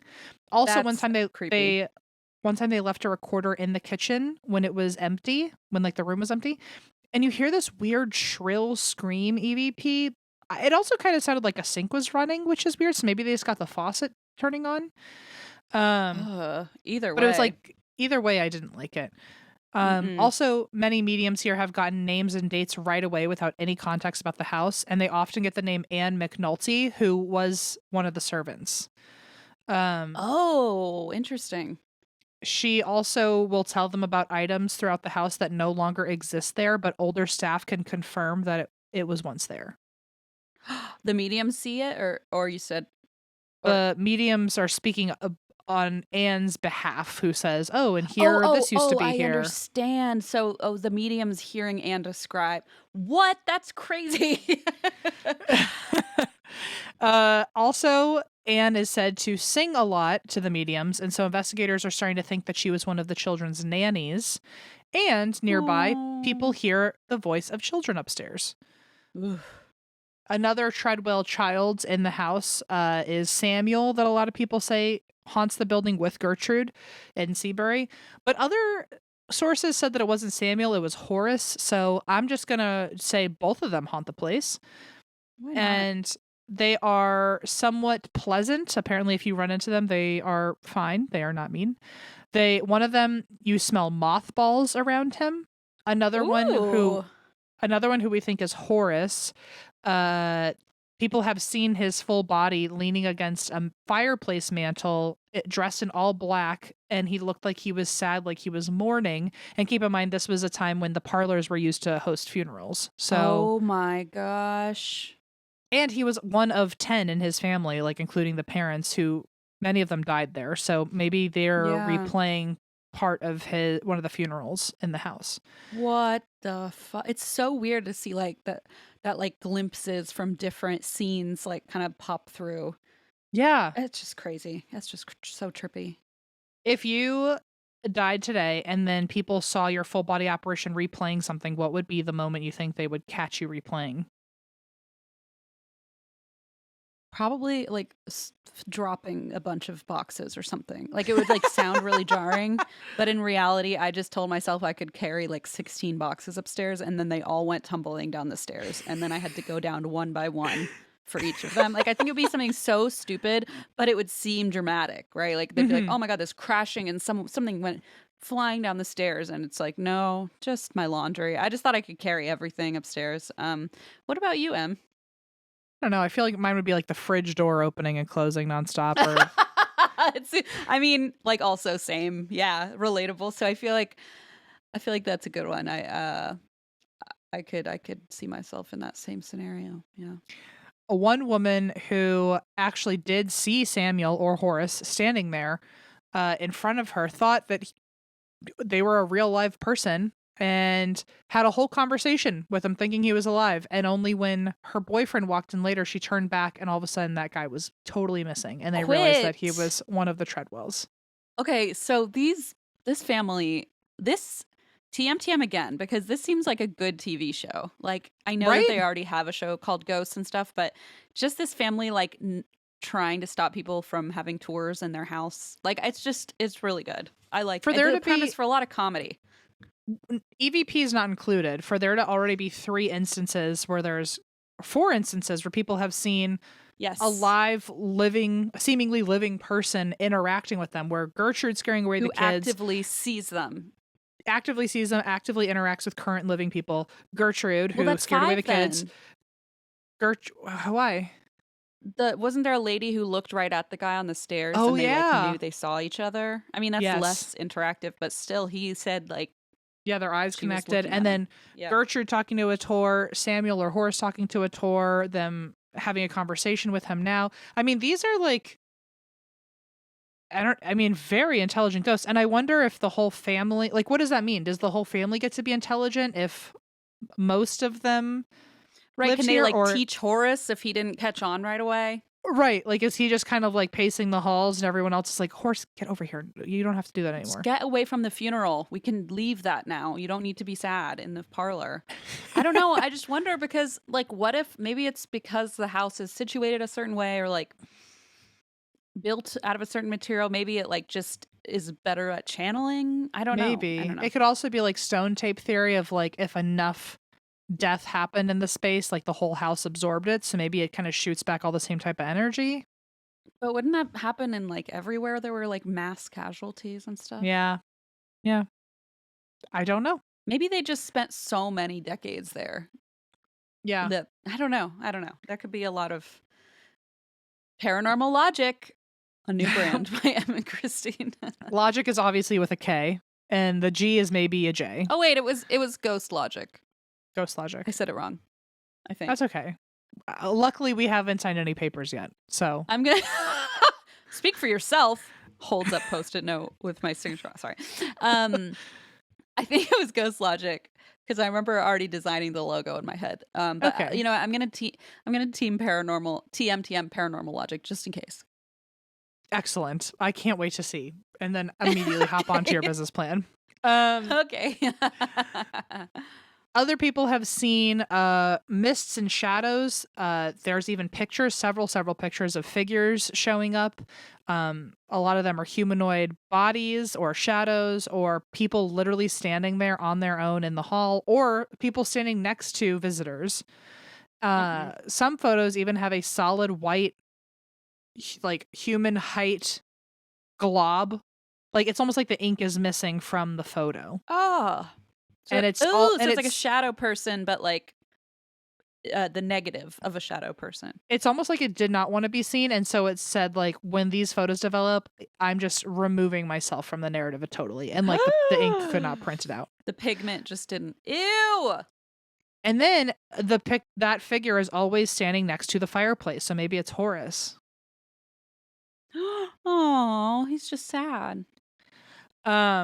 People also say that the beds upstairs will unmake themselves, the chandeliers will swing, people hear creaky furniture, even though it's been restored. The doors will open and close by themselves. There's banging on the walls throughout the house. People feel cold spots. Something touches them often, whether that's on your arm or poking you or patting you. People feel like they're getting touched all the time. Again, they hear footsteps, they hear conversations in empty rooms, and this is where I might actually be replayed for the rest of eternity. People hear snoring on the couch. No, interesting. People also see like teacups and random items moved around the house, but teacups specifically, as if someone is carrying it around drinking tea and then just leaves it somewhere. That would be me also. Like just like half Ugh, empty. you and coffee all your cups. cups. Ugh. I would have cups in my trash piles would just like scatter all the time. Yeah. It would be wild if, I mean, eventually if there's so many cups in a room, you don't notice if one is added or taken away. So maybe they just leave a pile of cups for you and like you can think you're tricking them, but they're actually not that scared because it just looks like a random pile of cups after They're like, time. wow, we're really bad at dishes. Yeah. And it's true. Also, yeah. Also, I'm there. At a Christmas party in the building, employees did like a raffle, and one of the gifts was a crystal dish. And one of the employees, I guess, who won it had to come back into the office the next day to grab it, but it just sat on the middle of a big desk until she could pick it up. And when they walked in the next day, it was shattered on the floor, and there's no way it should have because it was sitting very sturdy on a very wide table. The only way so it would they have left shattered it there is alone. if it. The only way it would have shattered is if it was Whoa. tossed. That's not good. Also, during one fundraising concert in the house, each of the musicians, one of them being that damn employee Anthony, they were doing like a little concert in one of the rooms, and all of the musicians said that they felt something really off. They felt something like spiritually was weird. They felt like they were being stared at. And right before they started playing, one of them felt a blast of heat behind her. Another was severely poked in the ribs. Another one felt really sick. And after the show, they were all comparing notes about like what happened to them. And people who were watching the show, like the audience members, who were mingling with them now, overheard them comparing these experiences and said, oh, I wonder if it had anything to do with that like older woman who walked right past all of you right before you started playing. Shut the fuck up. And multiple people, they were like, yeah, we thought it was weird that you just started playing and didn't acknowledge her walking right through like your scene. But she walked across them, sat down in the audience, and then watched the entire concert perform. So they just thought she was a random performer or a random audience member. My God. They were probably like, let's ask that old lady what she saw. I know. It's like, what old lady? So they assume that's Gertrude, but also like, why is she poking someone in the ribs right before their show? That's so cruel. Well, she's trying to get everybody out. And then this Anthony shows up and he's like, oh, I'm leading tours today. And then all of a sudden she's like, oh, I'm free. And then suddenly he comes back with a fucking violin and she's like, who the fuck? Like, I got rid of all the tours for today. Tonight's my time. And then he shows up. He's like, now I play the guitar. Like, I don't blame her for being like, I have been trying to get rid of this guy. And now he's playing music in my house and I'm trying to go to bed. I do appreciate that she at least gave up enough to sit down and watch the concert, but still, like, how wild that nobody... Because then I wonder, like, okay, they didn't see her walk through the concert, But did they see an old lady sitting and watching? Like, did they only see half of Well, her I was gonna say maybe she experience? just walked past and then like kind of vanished and nobody kind of knew where she No, went. like You know what I a mean? bunch of people said that they watched her walk across to a seat, sit down, and then play, Oh, and then oh, she sat. watch. They saw her sit. Oh, Yeah. I thought this was like a whole mingling the whole time the music is playing. I didn't realize it was like a seated thing. No, it Oh was a boy, concert. that's so much worse. So much worse. Yeah. So they all watched her just step right in and then sit down, almost as if she was late for the concert. You know. God, I mean, she is the reason the concert is late. I know. And honestly, she should be like so grateful because they're trying to raise funds to keep the house so she can keep Keep it fucking with them. exactly the same, right? Like, yeah. One of the nicer spirits in the house is Eliza, the mom. Her room is most active, I guess. There's a lot of EVPs here. One investigator looked in the mirror and actually asked Eliza, this is where I'm going to have you pull up that link again and go to 2756. So in Eliza's room, there was investigators and they walked past her mirror, and one of them, who she decided she was going to look in the mirror and talk to Eliza there, one of the investigators said, Eliza, do you think so-and-so looking into the mirror, do you think she's pretty? And this is the clip of her response to that. Treadwell, is it alright if I use your mirror? Do you think Holly's a pretty girl? Pleasant to know.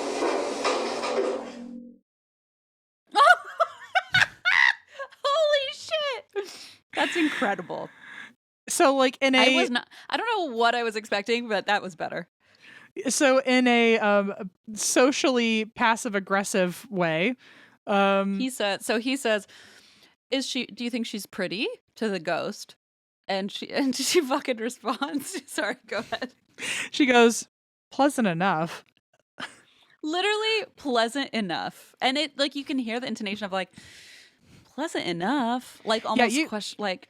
You can hear her saying it. You could hear the eye roll as she's saying it. Like And you can hear the old timey voice. Like it sounds like an old timey voice from what you'd hear like on an old phonograph or something. Like it's amazing. Which is why I'm confused why in my notes I wrote that she's one of the nicer spirits. I'm like, maybe if she was nice to not fully be incredibly rude, I guess. Maybe like compared to her Sure. husband. But yeah, apparently, I mean, I love that they were still so like snarky back then. Like, you would Man. think in my mind they were just so posh that like they would only, even if it meant lying to your face, would have been like, yes, very beautiful, yes. But she was like, I guess. I would I don't literally, know. by I the feel way, like all those. What? Yeah, go ahead. I was gonna say, can we talk about that poor investigator who's probably lost sleep for the rest of her life? That like, First of all, people who aren't even in the room think you're not that great. I to need look you to listen to yourself right now because you come to my house and stand in my basement and go, "Hey, ghost, Harry, do you like Christine's baby or not?" And I'm like, why would you even ask the question to open that door of great question. I've never thought about it, but I hate that baby. Like, why would you even open the door? And then you waltz on out. Stir up your drama and waltz on out. So don't even pretend like you would be so taken aback by this. I do remember asking if the ghosts liked you, and they said yes. I don't know. Did I say anything about your baby? You sure did. It was the next question. Actually, I do have it on video. So if we'd like, Nice. I should pull that up. That could be either a Patreon or an Instagram or something. I should send that Let's to do Megan. that on Patreon. Let's do it on Patreon because we have a whole video that we've never done anything with, I don't think. Eva, correct me if I'm wrong. A whole video of us doing metal detecting / dowsing rods in the basement. It was a very weird time. It was a good time. For you. But yeah, for you. I But actually for me, they said they liked me. Yeah, so it's fine. But yeah, I feel like if they had words instead of the dowsing rod, they probably would have been like, enough. You know, Yeah, and I right, would have said right. that's fine. I would have said that's totally fine. Like I'll take it. I need pleasant enough. That's fine. I don't need some evil old lady. And you're right. Maybe she is considered the nicer ones because if they asked Seabury Treadwell what he thought of her, he would have probably been like, yuck, like said something really mean. Yeah, or said something really creepy, Well, it could be... I have... What? Tell me. I was just going to say, it could be like something really creepy, like that he's really into the way she looks, It could be bad. It could be bad either way. Yuck. Okay, yeah, you're right. Okay, I have another... This is the last clip that I want you to go to, but it's 39:45. Okay. This is the funnest thing. I love doing this. 39:45. You're like curating a perfect little montage for me. 38:25. 39:45. What is 39:45? What is wrong with me? I'm like losing my mind. 39:45. Okay, I'm there.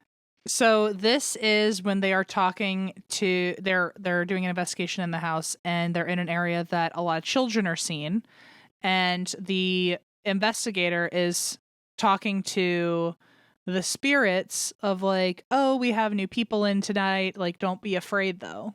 That's what he says. And then we got this response. Okay. That's a question, sir. I am not afraid. Fucking get about it. That's the world. Why did they even put music under it? Like, don't even put music. It's horrifying. I mean, is that not talk about like when Zachary Bagel is always like class A EVPs. All of a sudden, every EVP he's ever played is a joke. I'm like, this is nothing. Actually insane. Even the ones even the ones he allegedly faked are not as good. Should we say what happened? Yeah, we haven't told them yet. So they say, I assume also Megan or whoever, please, go ahead and play this, or Jack, if you want to insert the audio, and you're welcome to. But are we allowed to? I don't know. I feel like we would need their permission. Maybe not. Can we just give them a big old shout out and say, go watch World's Scariest Hauntings? Yeah. I think that's fine. Okay. Jack, please insert. But yeah, so they tell the spirits, don't be afraid. And then you hear a kid's voice say, I'm not afraid. Ugh. Okay. Can I say something? I don't think that sounds like a little kid. I think it sounds like an old lady. Oh, they do sound similar. Let me listen one more time. But even though he said, like, it's a child, the second I played, I was like, that's not a child, my dude. That is an old lady. But let me listen just to, like, see if I stand by that. And underneath that, you can hear a little girl say, I am not afraid. That's a question, sir. I am not afraid. It's that last part, because she goes, I am not afraid. Like, it sounds almost like frail. Uh-huh. Ooh. I am not afraid. Which makes it worse because the two scariest people to get possessed are children and old ladies. I think that's very true. It's bad. Yeah. Anyway, so and like all three of them that I just showed you, crazy clear, like clearest EVPs I've ever heard. Like it sounds like someone is just talking into a microphone. It's crazy. Yeah. And then the last super creepy story I have for you is that an employee was guess who it was? Fucking Anthony. This poor man, he needs to quit. He's not getting the hint, I gotta say. He's not reading the room, boo buddy. If you get it, you get it. If you get it, you get it. Read the room, boo buddy. But so the creepiest, this is just the worst. He was about to close down for the night and he was going into rooms. His whole thing was like, turn off the lights and stuff like that. He goes into Gertrude's room. Again, this is the room where she was born and probably died. Mm-hmm. The room was totally lit. It was wide open. All the doors were open. Windows were good. Like nothing was closed up yet. It looked like a tour had just left the room. But Anthony noticed that one of the doors that should be open was closed by itself and shouldn't have been touched by any of the visitors. So he was like, that's weird. Why is it closed? So he walks over to see why it's closed and opens the door and looks inside. He hasn't seen anything out of the ordinary, but when he closes the door again and is back out in the main room, everything was closed down. Lights were off, windows were bolted, doors were closed, and it was like he was the last person in the house and all the lights were off. Someone had closed down instantly. It's like that horror movie trope where you the suspense is building, you look, there's nothing. Phew, you turn and it's like, ah! So he's like, opens a door with like probably full hesitation, like who's back there? What's back there? Opens it. Okay, phew, nothing. Close it, and then everything's shut down. Like within a second, like the entire house is completely shut down and he's all by himself in this house. Like, which by the way, absolutely not. Then that makes me think again, like, was that just a total loss of time and memory? And like, did he close down the entire place? And like, because like mesmerized by the door. Well, my thought is like, what if there was something in there that like he doesn't remember seeing, but he opens the door, something in there he like looks eye to eye with and gets like, you know, he loses his, you know, he just kind of goes into a zone and then cleans everything and closes everything down, then walks back Almost and reopens the door. Yeah, and then comes like back. in a possessed state almost. Yeah, like somebody possessed. Jumped him, and then he like went through the house, and then. Which like I love that if they closet. finally can possess a person, they still do all of his chores for him. But I bet they're like, you don't mop very well, and you're not doing a good job dusting the candelabra. Let me show you. Let me hop on in. There's this one I'll fucking dust spider for web you. you refuse to get. Let me get it Yeah, for you. every day we all follow you around and go, please, God, it's right there in front of you. You know, I mean, who knows? I like that theory that he did do it. He just doesn't remember. Which like, and then it would feel like a split second, which we hear so many times That's of almost people worse. losing. I think I know. that's worse.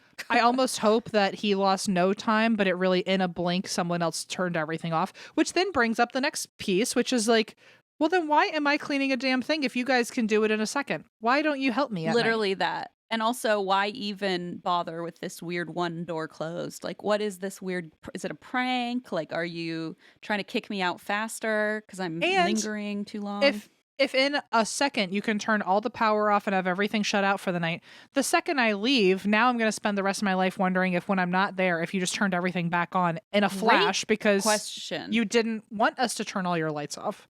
What the fuck? Maybe like, I would start keeping a camera there all the time to see how often everything is being reopened without us knowing. Yeah. Like, what if in the middle of the night everyone's gone home and they've just opened all the fucking doors and now it's like someone could just come in or lit every lamp? Yeah, I wonder if that door, that closet was like they needed a distraction so that like they could do the rest of the house, or maybe I don't know. Maybe they froze him for a minute. Like, stand here. I don't know. Oh, that's so freaky. Anyway, for years, the house has now had an in-house paranormal investigator. Like, literally, he is just... love that. His whole thing, this is like the dream job. Is it fucking Anthony? If you say it's Anthony, I'm going to start screaming. It's shockingly not Anthony, but I imagine Anthony needs to go home. He's getting, like, eaten alive by this place. Anthony needs, like, 3 weeks vacation completely paid for, at least. From required a different state. Yeah. Just like leave town for a bit. No, the in-house paranormal investigator, his name is Dan Sturgis. He's done easily over 100 investigations here. And he's the one who got all those EVPs I showed you. He's very prominent in the show, World's Scariest Hauntings.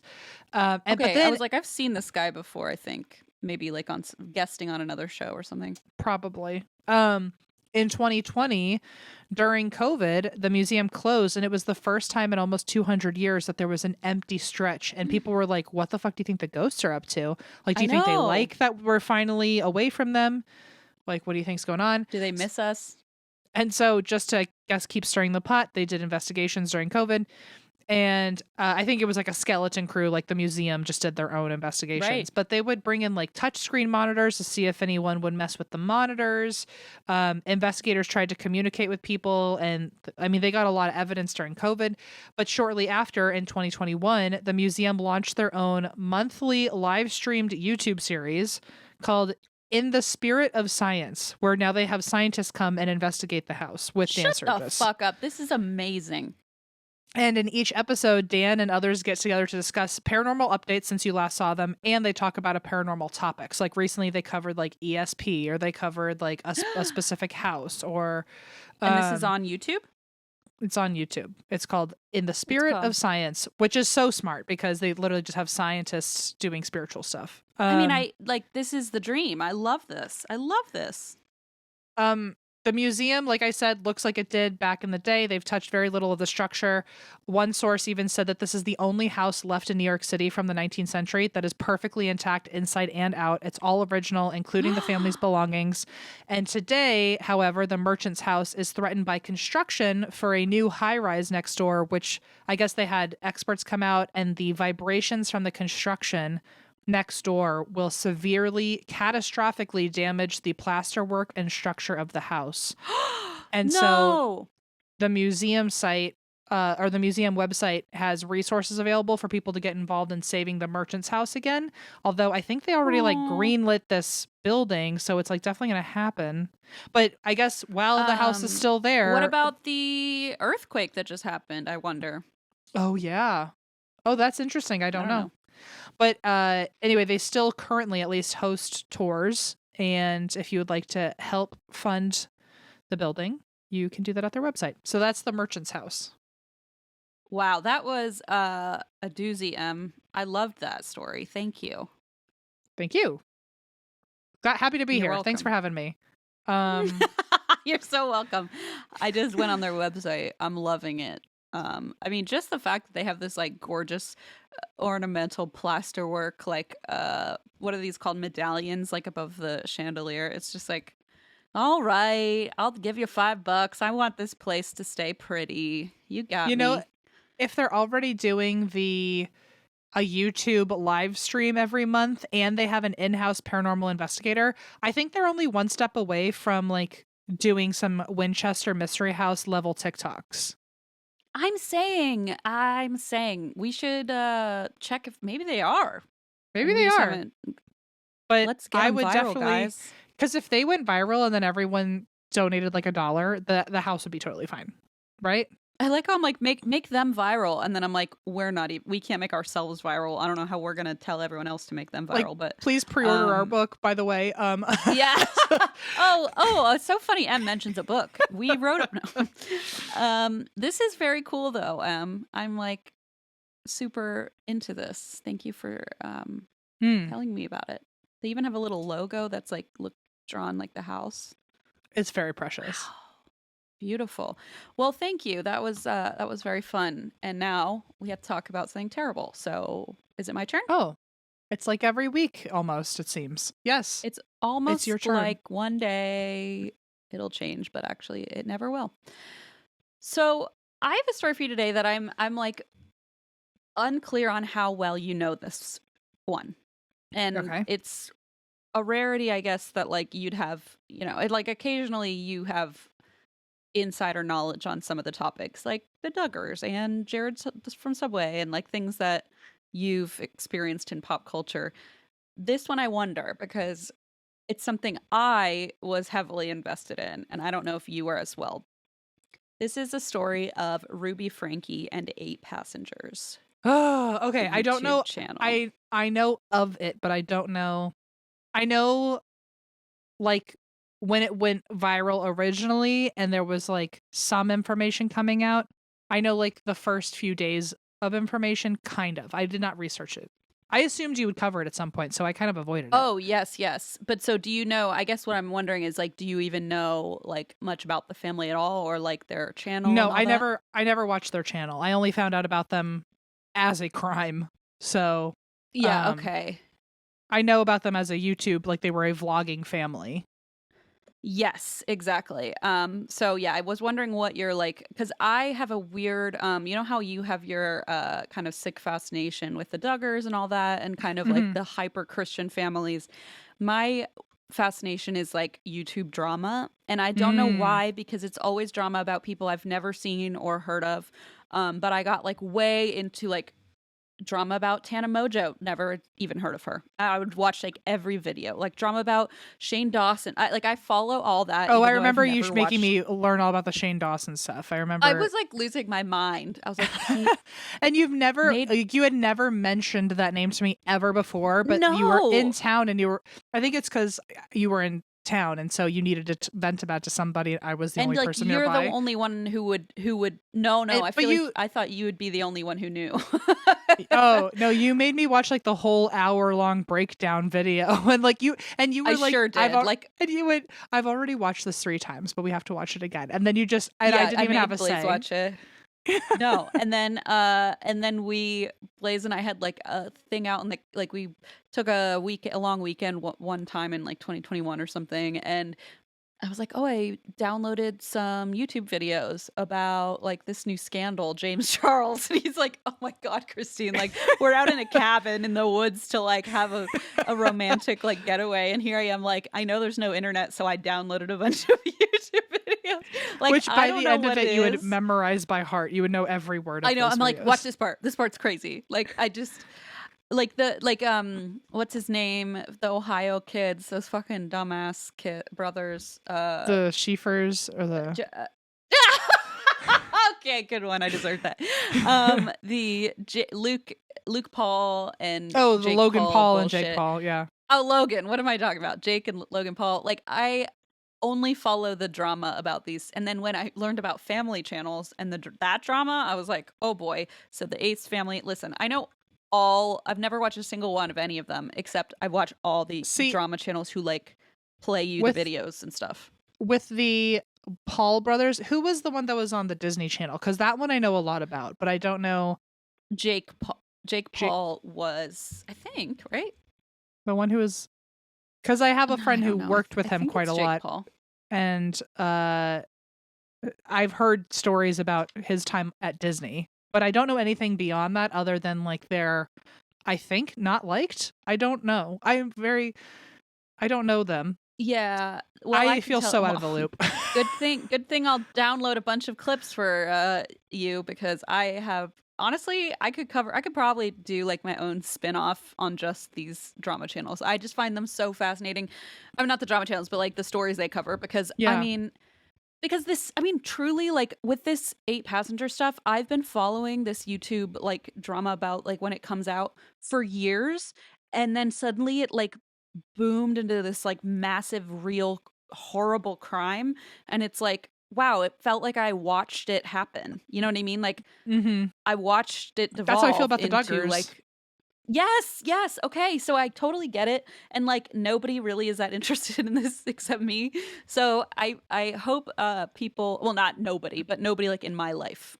Obviously, many people are interested, but is this the family where the son was like wildly punished, like ridiculously, like the punishments did not fit the crime? Okay, then I remember.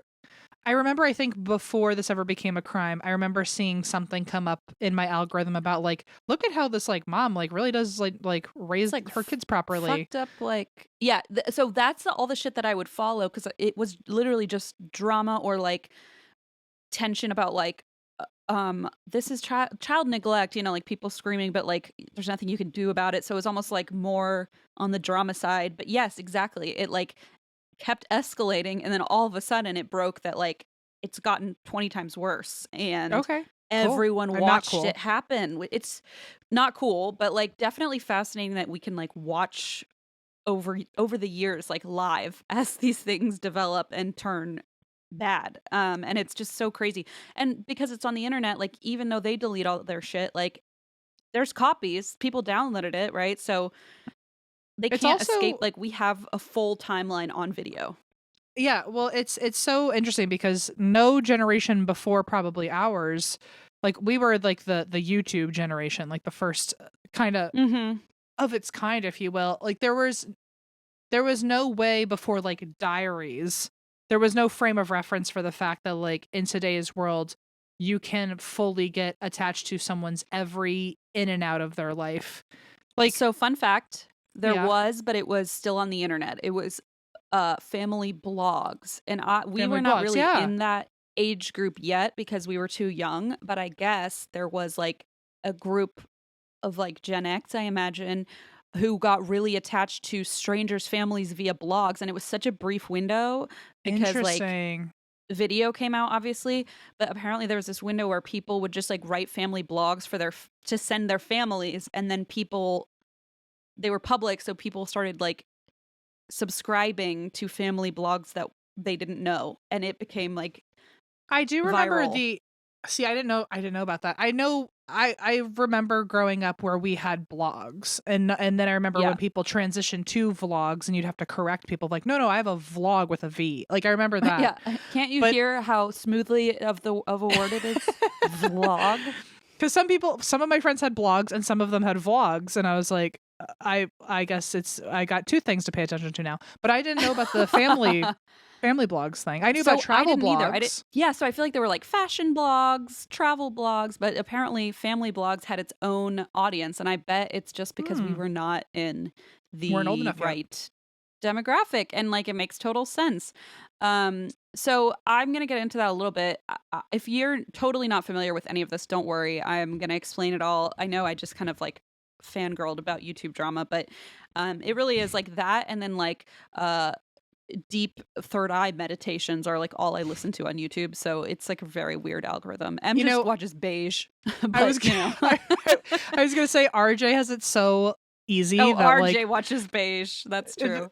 that his history when he's not around, it's like literally just a boring color light. But if you were borrowing his YouTube, he'd be very scared. He would call a church. You know what? You're 100% right. It could be so much worse. Yeah. Yeah. Except I wouldn't. Well, I would. And then I would subscribe him on his own credit card to premium because I can't watch another Target ad. I'm sorry. I can't either. So anyway, okay. This is the story of Ruby, Frankie, and 8 passengers. We're going to start kind of smack dab in the recent history of things. So there's this town. It's called Ivins, and it's in the southwest corner of Utah. It's home to about 10,000 people and is a suburb of the St. George metro area, which borders the Paiute Indian tribe of Utah reservation directly to the west. And the area itself is a very quiet place to live.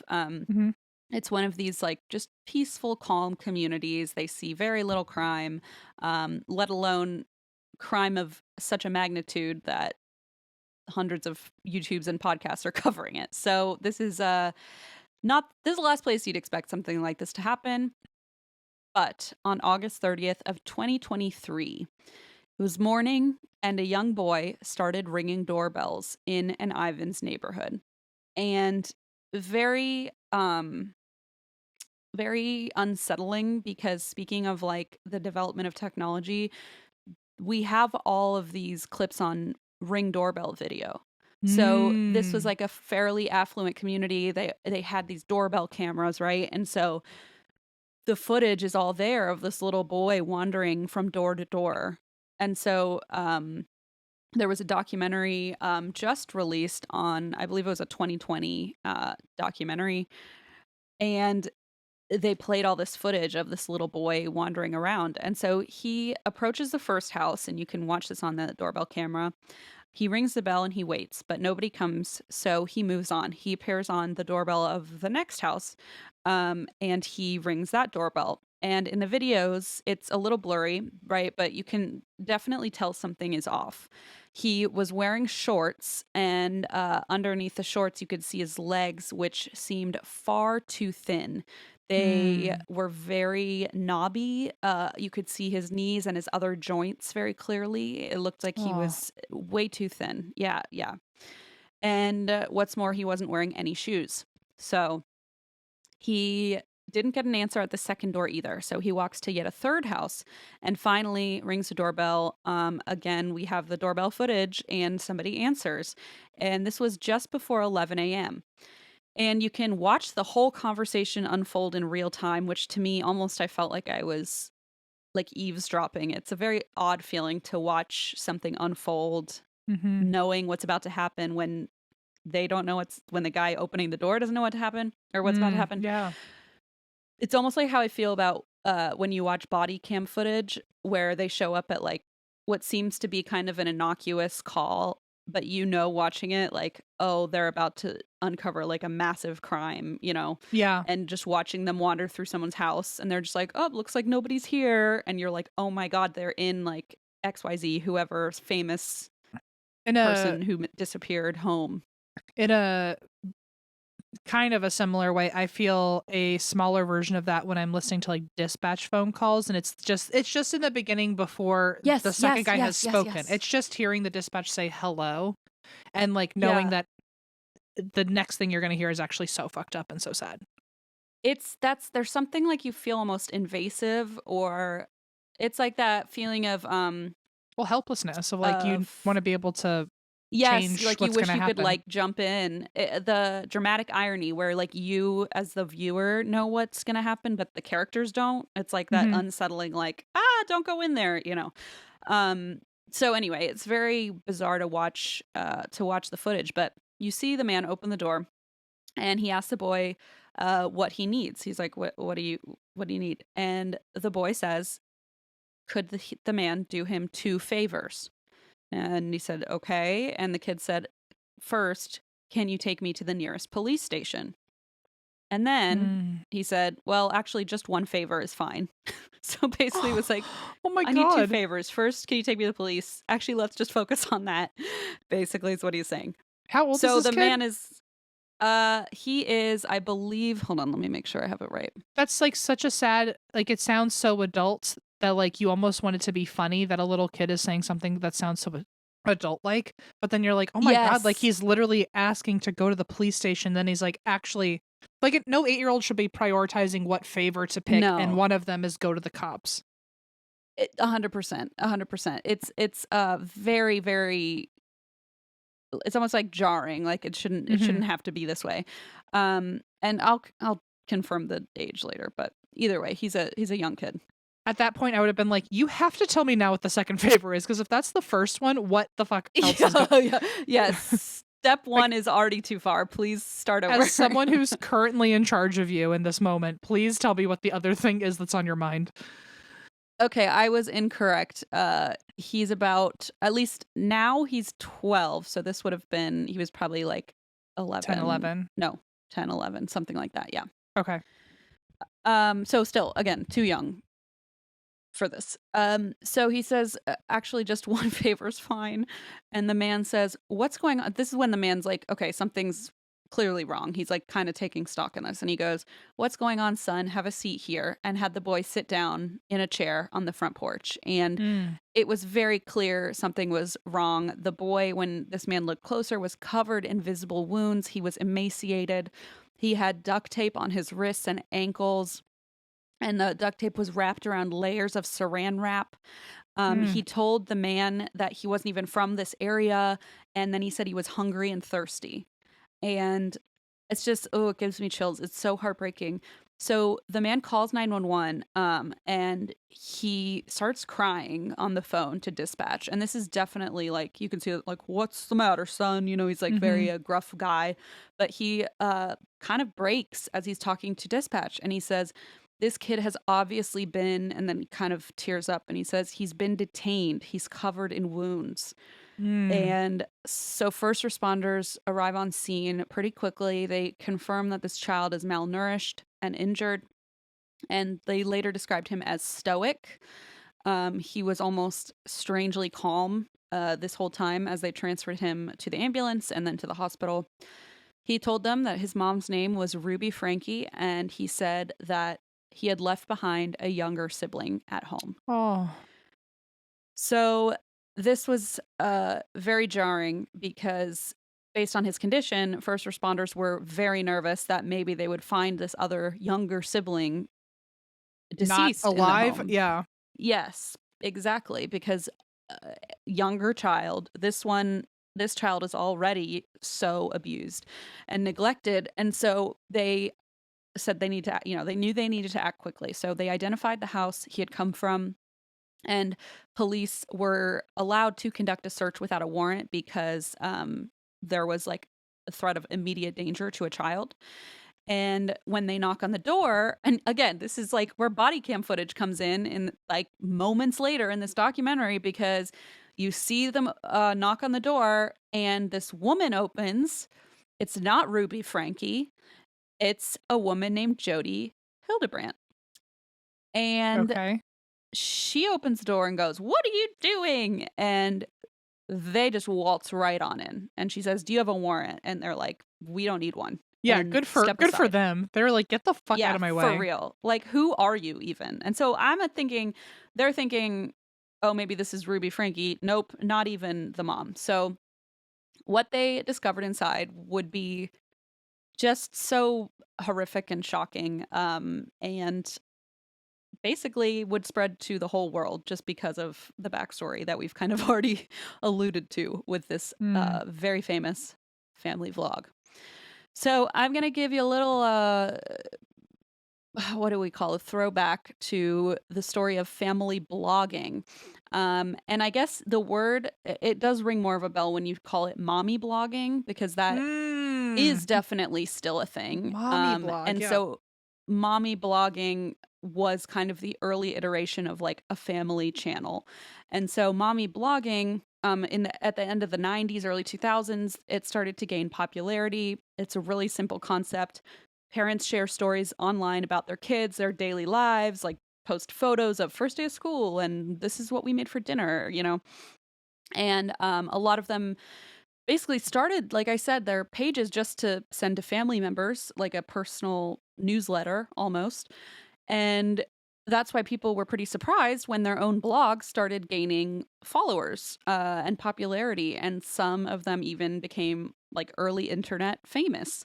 And before long, these blogs were actually lucrative as well. They were selling ad space on their websites.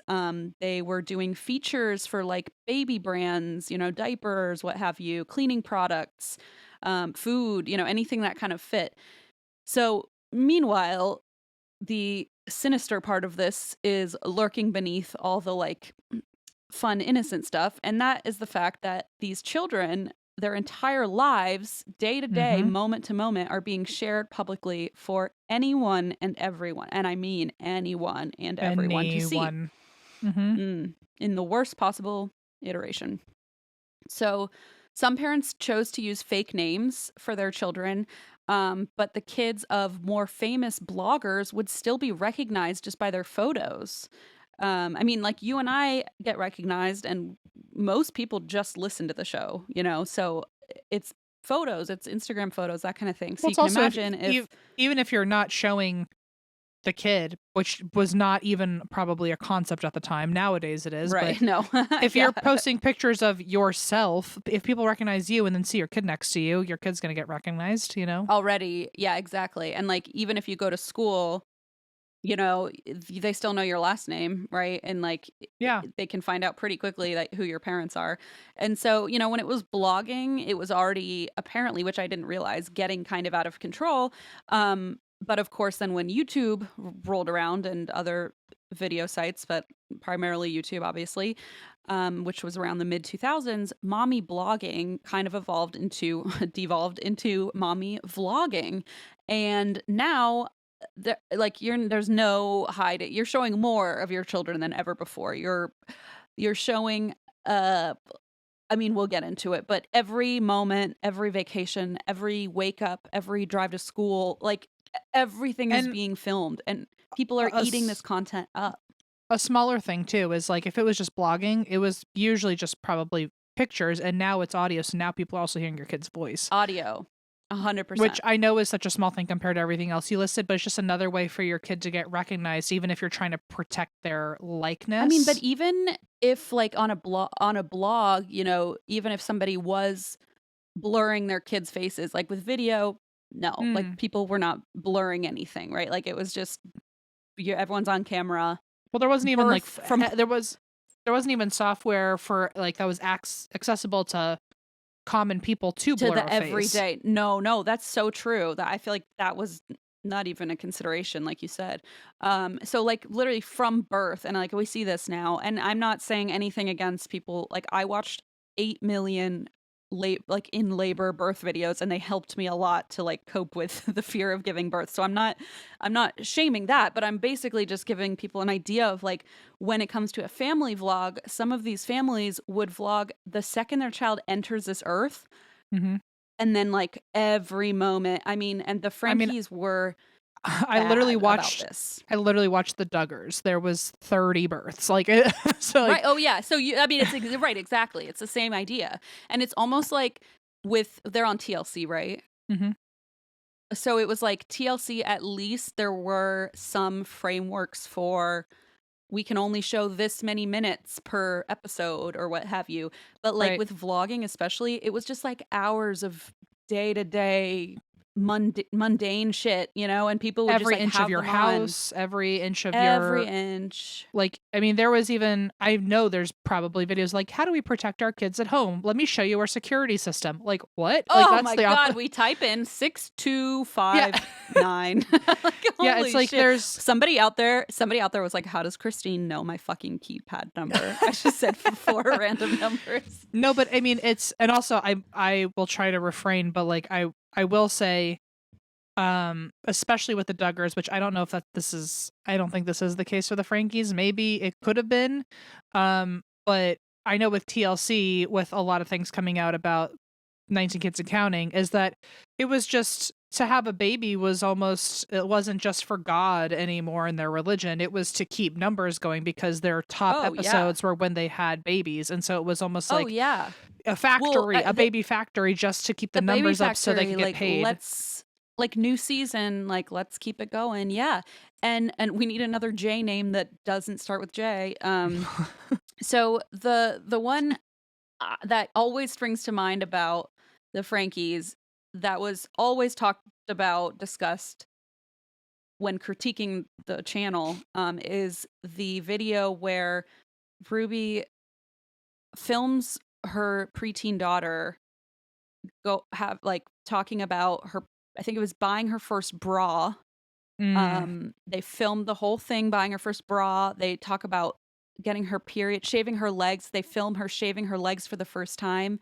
And like, they know what they're doing at this point. I mean, you can Yes. see the demographics are so upsetting, of the number. Ooh, it gives my whole body chills.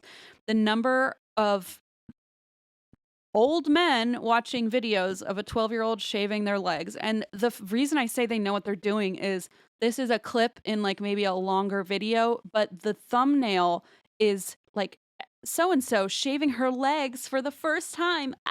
You know, and it has like a bare leg, and it's like, they know what they're doing. And even if they didn't, they know they get numbers. Even if they didn't, they've been told by now, and they could have taken it They've down. sure they been told. So exactly. they definitely and know. so it got more clickbaity, and it would be like, I mean, some of these channels post videos like, we went to the hospital, and like one of them is pregnant, you know, and you're basically like baited into thinking like, did they lose a baby? And it's like, no, we just had to like say hi to our friend, haha, got you. And it's like, that's so damaging and fucked up. Maybe this is the Frankies, but I remember there being a video at one point that went viral where like, I guess the wrong video was like, it wasn't edited properly, and it was like making a woman making her daughter like cry, or making her Ruby sad. Frankie. Is it? And then making her like pose so that way they could get the thumbnail of her daughter like in tears. I think it was her son, and their dog had just passed. Yes. Or maybe daughter. But every time I watch it, of course, it's blurred because the people who are covering this are more considerate about the kids than their own parents. And so I've only seen the face blurred, but she's basically like, you can just see her like grab the kid and be like, no, look sad. And then the kid goes, I am sad. And she goes, cry. It's like, you don't look sad enough. Cry. Your dog's dead. Yeah. Like cry, ooh, and then like just like forcing this child, and he goes, I am crying, and she's like, look at the camera, like just shocking. I mean, horrifying. And like, it just gives you a small snippet into like, this child just lost their dog, and now they have to sit there and like pretend to cry about something they were already feeling devastated by. Like, I imagine there's so much untangling of like reality for kids who go through this and have to like grow up and be like, what is real, what isn't real. Like, it must just be such a mind fuck, you know? Mm-hmm. It's really horrifying. So yeah, that was also Ruby Frankie, of course. And so these families are sharing multiple videos a day from millions upon millions of subscribers. The monetized videos and ad content even meant that, like, even if down the line they wanted to take the video down, or one of the kids eventually wanted to, they couldn't because they were monetized, and the brand that sponsored the video would have to agree to it being taken down before the family could even have that option. So these kids have zero control of their privacy, of their rights. A lot of times in these situations of any money that they're basically doing labor to earn. And so in 2015, Ruby Frankie began her own vlog channel on YouTube, which she called 8 Passengers. And the 8 passengers being her, Ruby, her husband, Kevin, and their 6 children. Now, they lived in Springville, Utah, which was about 4 hours north of Ivins, which is where we started our story today. And this channel quickly gained popularity because Ruby and Kevin had this kind of enticing brand for a lot of people who related to them. Kevin worked he was a working dad, and Ruby stayed at home to raise the kids. They were Mormon. They promoted fundamentalist Christian values, and they had a pretty strict parenting style, is how they like to call it. And I say that in quotations. And that's how their fans found them, and that's how critics found them. So they immediately were already getting some heat. But they had such a big following because people just, I guess, just like these other channels, 19 Kids Accounting, all these, people just like that kind of, not you in like kind of an not ironic way, but you know what I mean? But people who like support that and want to be like them, they got a lot of traction that way. And so they blew up pretty damn quickly. In videos that Ruby recorded, edited, and published herself, Ruby's children discussed discipline, and there are many, many instances of this, but viewers pretty quickly felt like it was beyond strict parenting. Over the years, some of the things that happened, we've already discussed some of them, but Chad, their second oldest, once mentioned that this is also another clip you may have seen him because it kind of does the rounds a lot. He lost his right to a bed for 7 months. For his bad behavior, which, by the way, his bad behavior was that he tricked, which also I thought was pretty cruel, but they're siblings. He tricked his younger brother by waking him up and saying, "We're going to Disney World, pack your bag." And the kid got all excited and jumped up and started packing a bag. And then he's like, "We're not going to Disney. God. I was pranking you," which is like terrible and mean, but also they're both still children. And so as a quote unquote punishment, the mom took away his right to a bed for 7 months, and he had to sleep on a bean bag on the floor. And they kind of mentioned it in a video, and Ruby just laughs at the camera and says, "I don't think our viewers know about that one." So people started to kind of raising an eyebrow like, "Oh, okay, so things get worse, I see."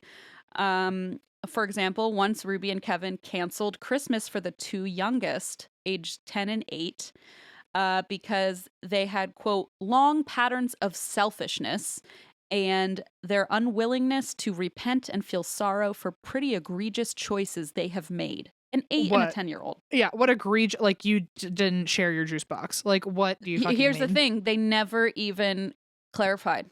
They just said these 2 children, 10 and 8 years old, their actions had affected their peers, teachers, and the entire family, so their Christmas was completely canceled.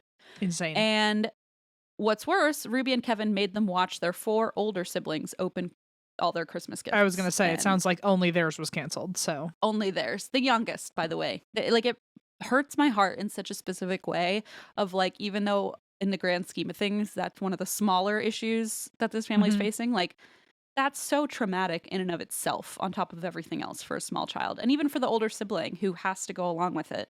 It's just, it almost makes you realize early on, and I don't, again, not a therapist here, but I imagine things like that being their regular day-to-day type of punishments. No wonder in moments where it's like, cry, be sad. It's like, girl, I'm so dead inside because you have like totally shot my emotions that like, whatever feeling you're expecting me to pull out of my ass right now, I can't do because I already cried it all out by age 5. You are like, you have controlled my emotions and the way that I present myself since I was shot out of the womb. Like, I've never, like, you've directed me my whole life. Yeah. It's just sad. shocking. It's very, very sad.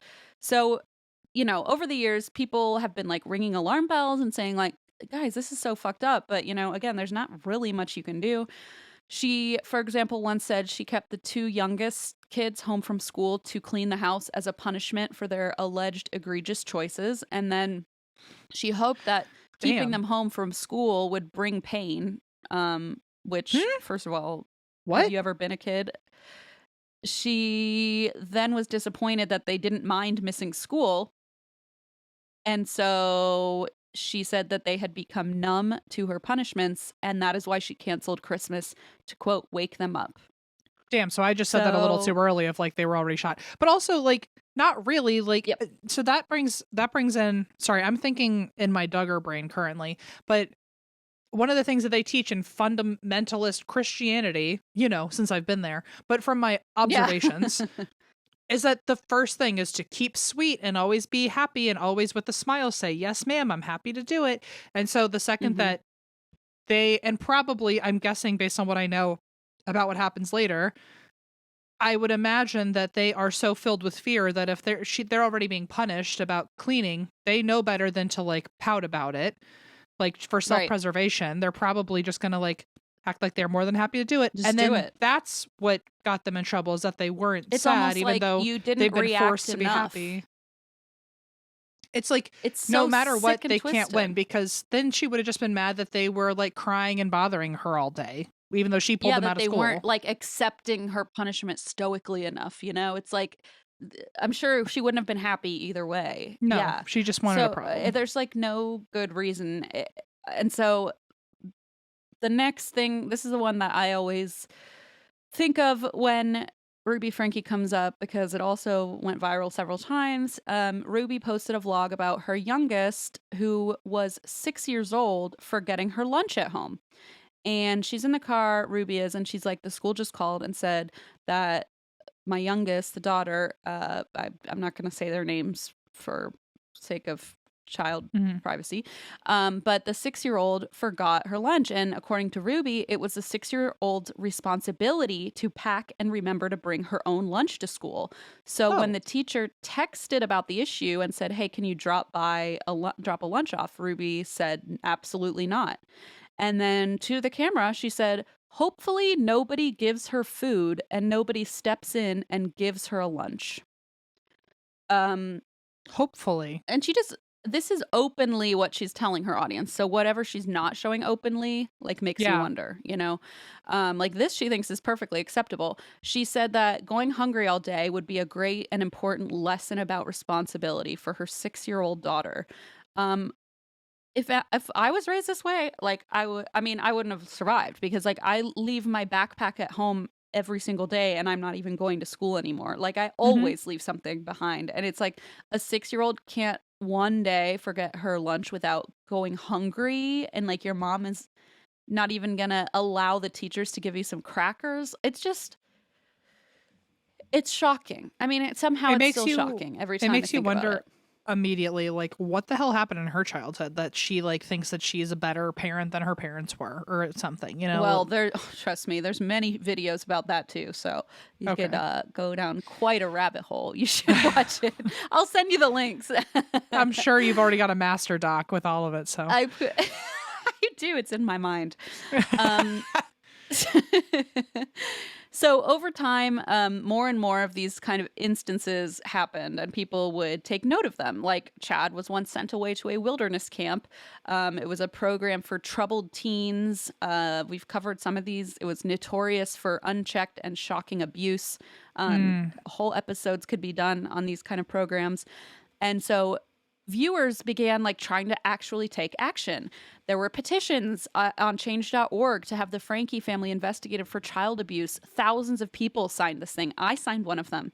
And Sherry, the oldest, she finally moved out and began college at Brigham Young University. And that's when she thought, I finally have a way I can help my younger siblings. So she began, as an adult now, began calling and saying, please, somebody check on my family. I want a welfare check. My younger siblings are suffering from abuse. I know because I was there. And at one point, her neighbors actually reached out to her and said, hey, like, are you at school? And she said, yeah, at BYU right now. And her neighbor said, well, we just want you to know that your parents have been gone for almost 5 days. And the 4 youngest children have just been left in the house by themselves. Oh my God. For that whole time. And so well, it's their Sherry responsibility to make their own fucking food. So. Right. They've been doing it since they were 8 months old. So you know what? Figure it out, kids. And so it was not the first time Sherry had to call for a welfare check, but it just never led to results. Authorities later claimed that their warrants were denied, which is why they weren't able to get into the house. But either way, Sherry was stuck, like knowing that her younger siblings, the kids, were all at home enduring this suffering, and she had no way to stop it. Mm-hmm. And so she was stuck in the middle. So meanwhile, controversy after controversy are coming out about 8 passengers, and they had millions upon millions of followers, and now I don't know how many millions upon millions, but they had at least multiple millions of followers. But Ruby began, as this stuff keeps coming out and they're getting like pummeled with these accusations, Ruby starts updating less and less on the channel. And in June of 2022, she announced she was leaving YouTube behind because she was working on a new project with a woman named Jodi Hildebrandt. Oh, God. Okay. I want to warn everyone now, this is going to be a 2-parter because there's just so much. Sorry to warn you now. I also just want to say, which I'm sure you'll mention it, maybe whatever. But this is where if you have grown up with any abuse, you know that if the person you unfortunately have to live with through that, if anything pisses them off or upsets their ego or criticizes them in a way that they don't like it, you're the brunt of them not knowing how to process their feelings. And something really terrifies me about like how there's no winning points to people defending the family, because it's just going to set her off and make it worse at home without like just incidentally, like just either we don't say anything and the kids are abused, or we do say something and the kids are probably abused twice as often currently because she's in a particularly awful mood. And for Sherry also to feel so close to it and like knowing her hands are tied, like she can't, there's nothing she can do. Like it must just be the most and it's such a weird helpless feeling. I imagine very bittersweet, still a fucked up word, but yeah, helpless, but also knowing at least you got out and you can maybe do something about it, but still not knowing what to do. And also you shouldn't have to hold that burden. No, especially not like freshman year of college. I mean, as the oldest. Yeah. Jeez. So Jodi Hildebrandt, she was a licensed therapist who worked with the family, and she had provided marriage counseling for Ruby and Kevin, and it's believed provided counseling services to Chad before he was sent away to his wilderness camp. Oof. But now it seemed as if Kevin and Chad had both moved out of the home, but again, they had stopped updating everyone, so it wasn't really clear what was going on. But it seemed as though Kevin and Chad had both moved out separately, and Jodi had moved in with Ruby and her 4 remaining children. Oh, God. And that's where I'm going to leave it for today because I'm Christine. sorry. I know, but we're at 2.5 hours, and I feel like this is a good stopping point because it's about to get wild again. I mean, it's my own fault. I kept interrupting you, but it was. No, I feel like we finally have. First 10. Yeah, there was no winning. We finally have a mind meld. We finally had a wine meld. I finally had a wine meld with you, and we needed to have that little like rant about YouTube. So I don't regret it. Okay, great. Well, all right. I guess I'll see you. I mean, luckily we're recording much sooner than 3 weeks, so there's not a whole to do. Thank God, we're recording in 2 days. I'm like, now I'm scared. What's gonna happen the next 2 days? Am I gonna have a whole nother list for you? Probably. I would like an update about your tooth. It really does freak me out that we're just talking through that. How about I'll update you about my tooth and then the little statue I found in the garden, because I do have an update about that. I've researched it. Okay, great. Yes, please. Okay, and I will hopefully have all of my teeth when I see you and no statues. So okay, excellent. I'll just keep the bear trouble over weight of there. all that myself. I will. Thank you so much. I guess everybody, in case you forgot, we got a book. Please pre-order. We wrote another book. It's called "And That's Why We Drink." A Haunted Road Atlas. Next stop, and pre-orders are very big. You can find the link to it in our social media bios and by our very show big, notes. we mean very, very important. Not like they're very big, like we've gotten a lot. We don't know, but they're very important. I imagine it's just normal book size, but it is important to purchase the normal size book. Please. Please pre-order, and if you are coming to our LA show in a couple weeks, thank you so much. That will be a very bittersweet show. And again, make sure you stay hydrated, drink some water, you thirsty little rats, and that's why we drink.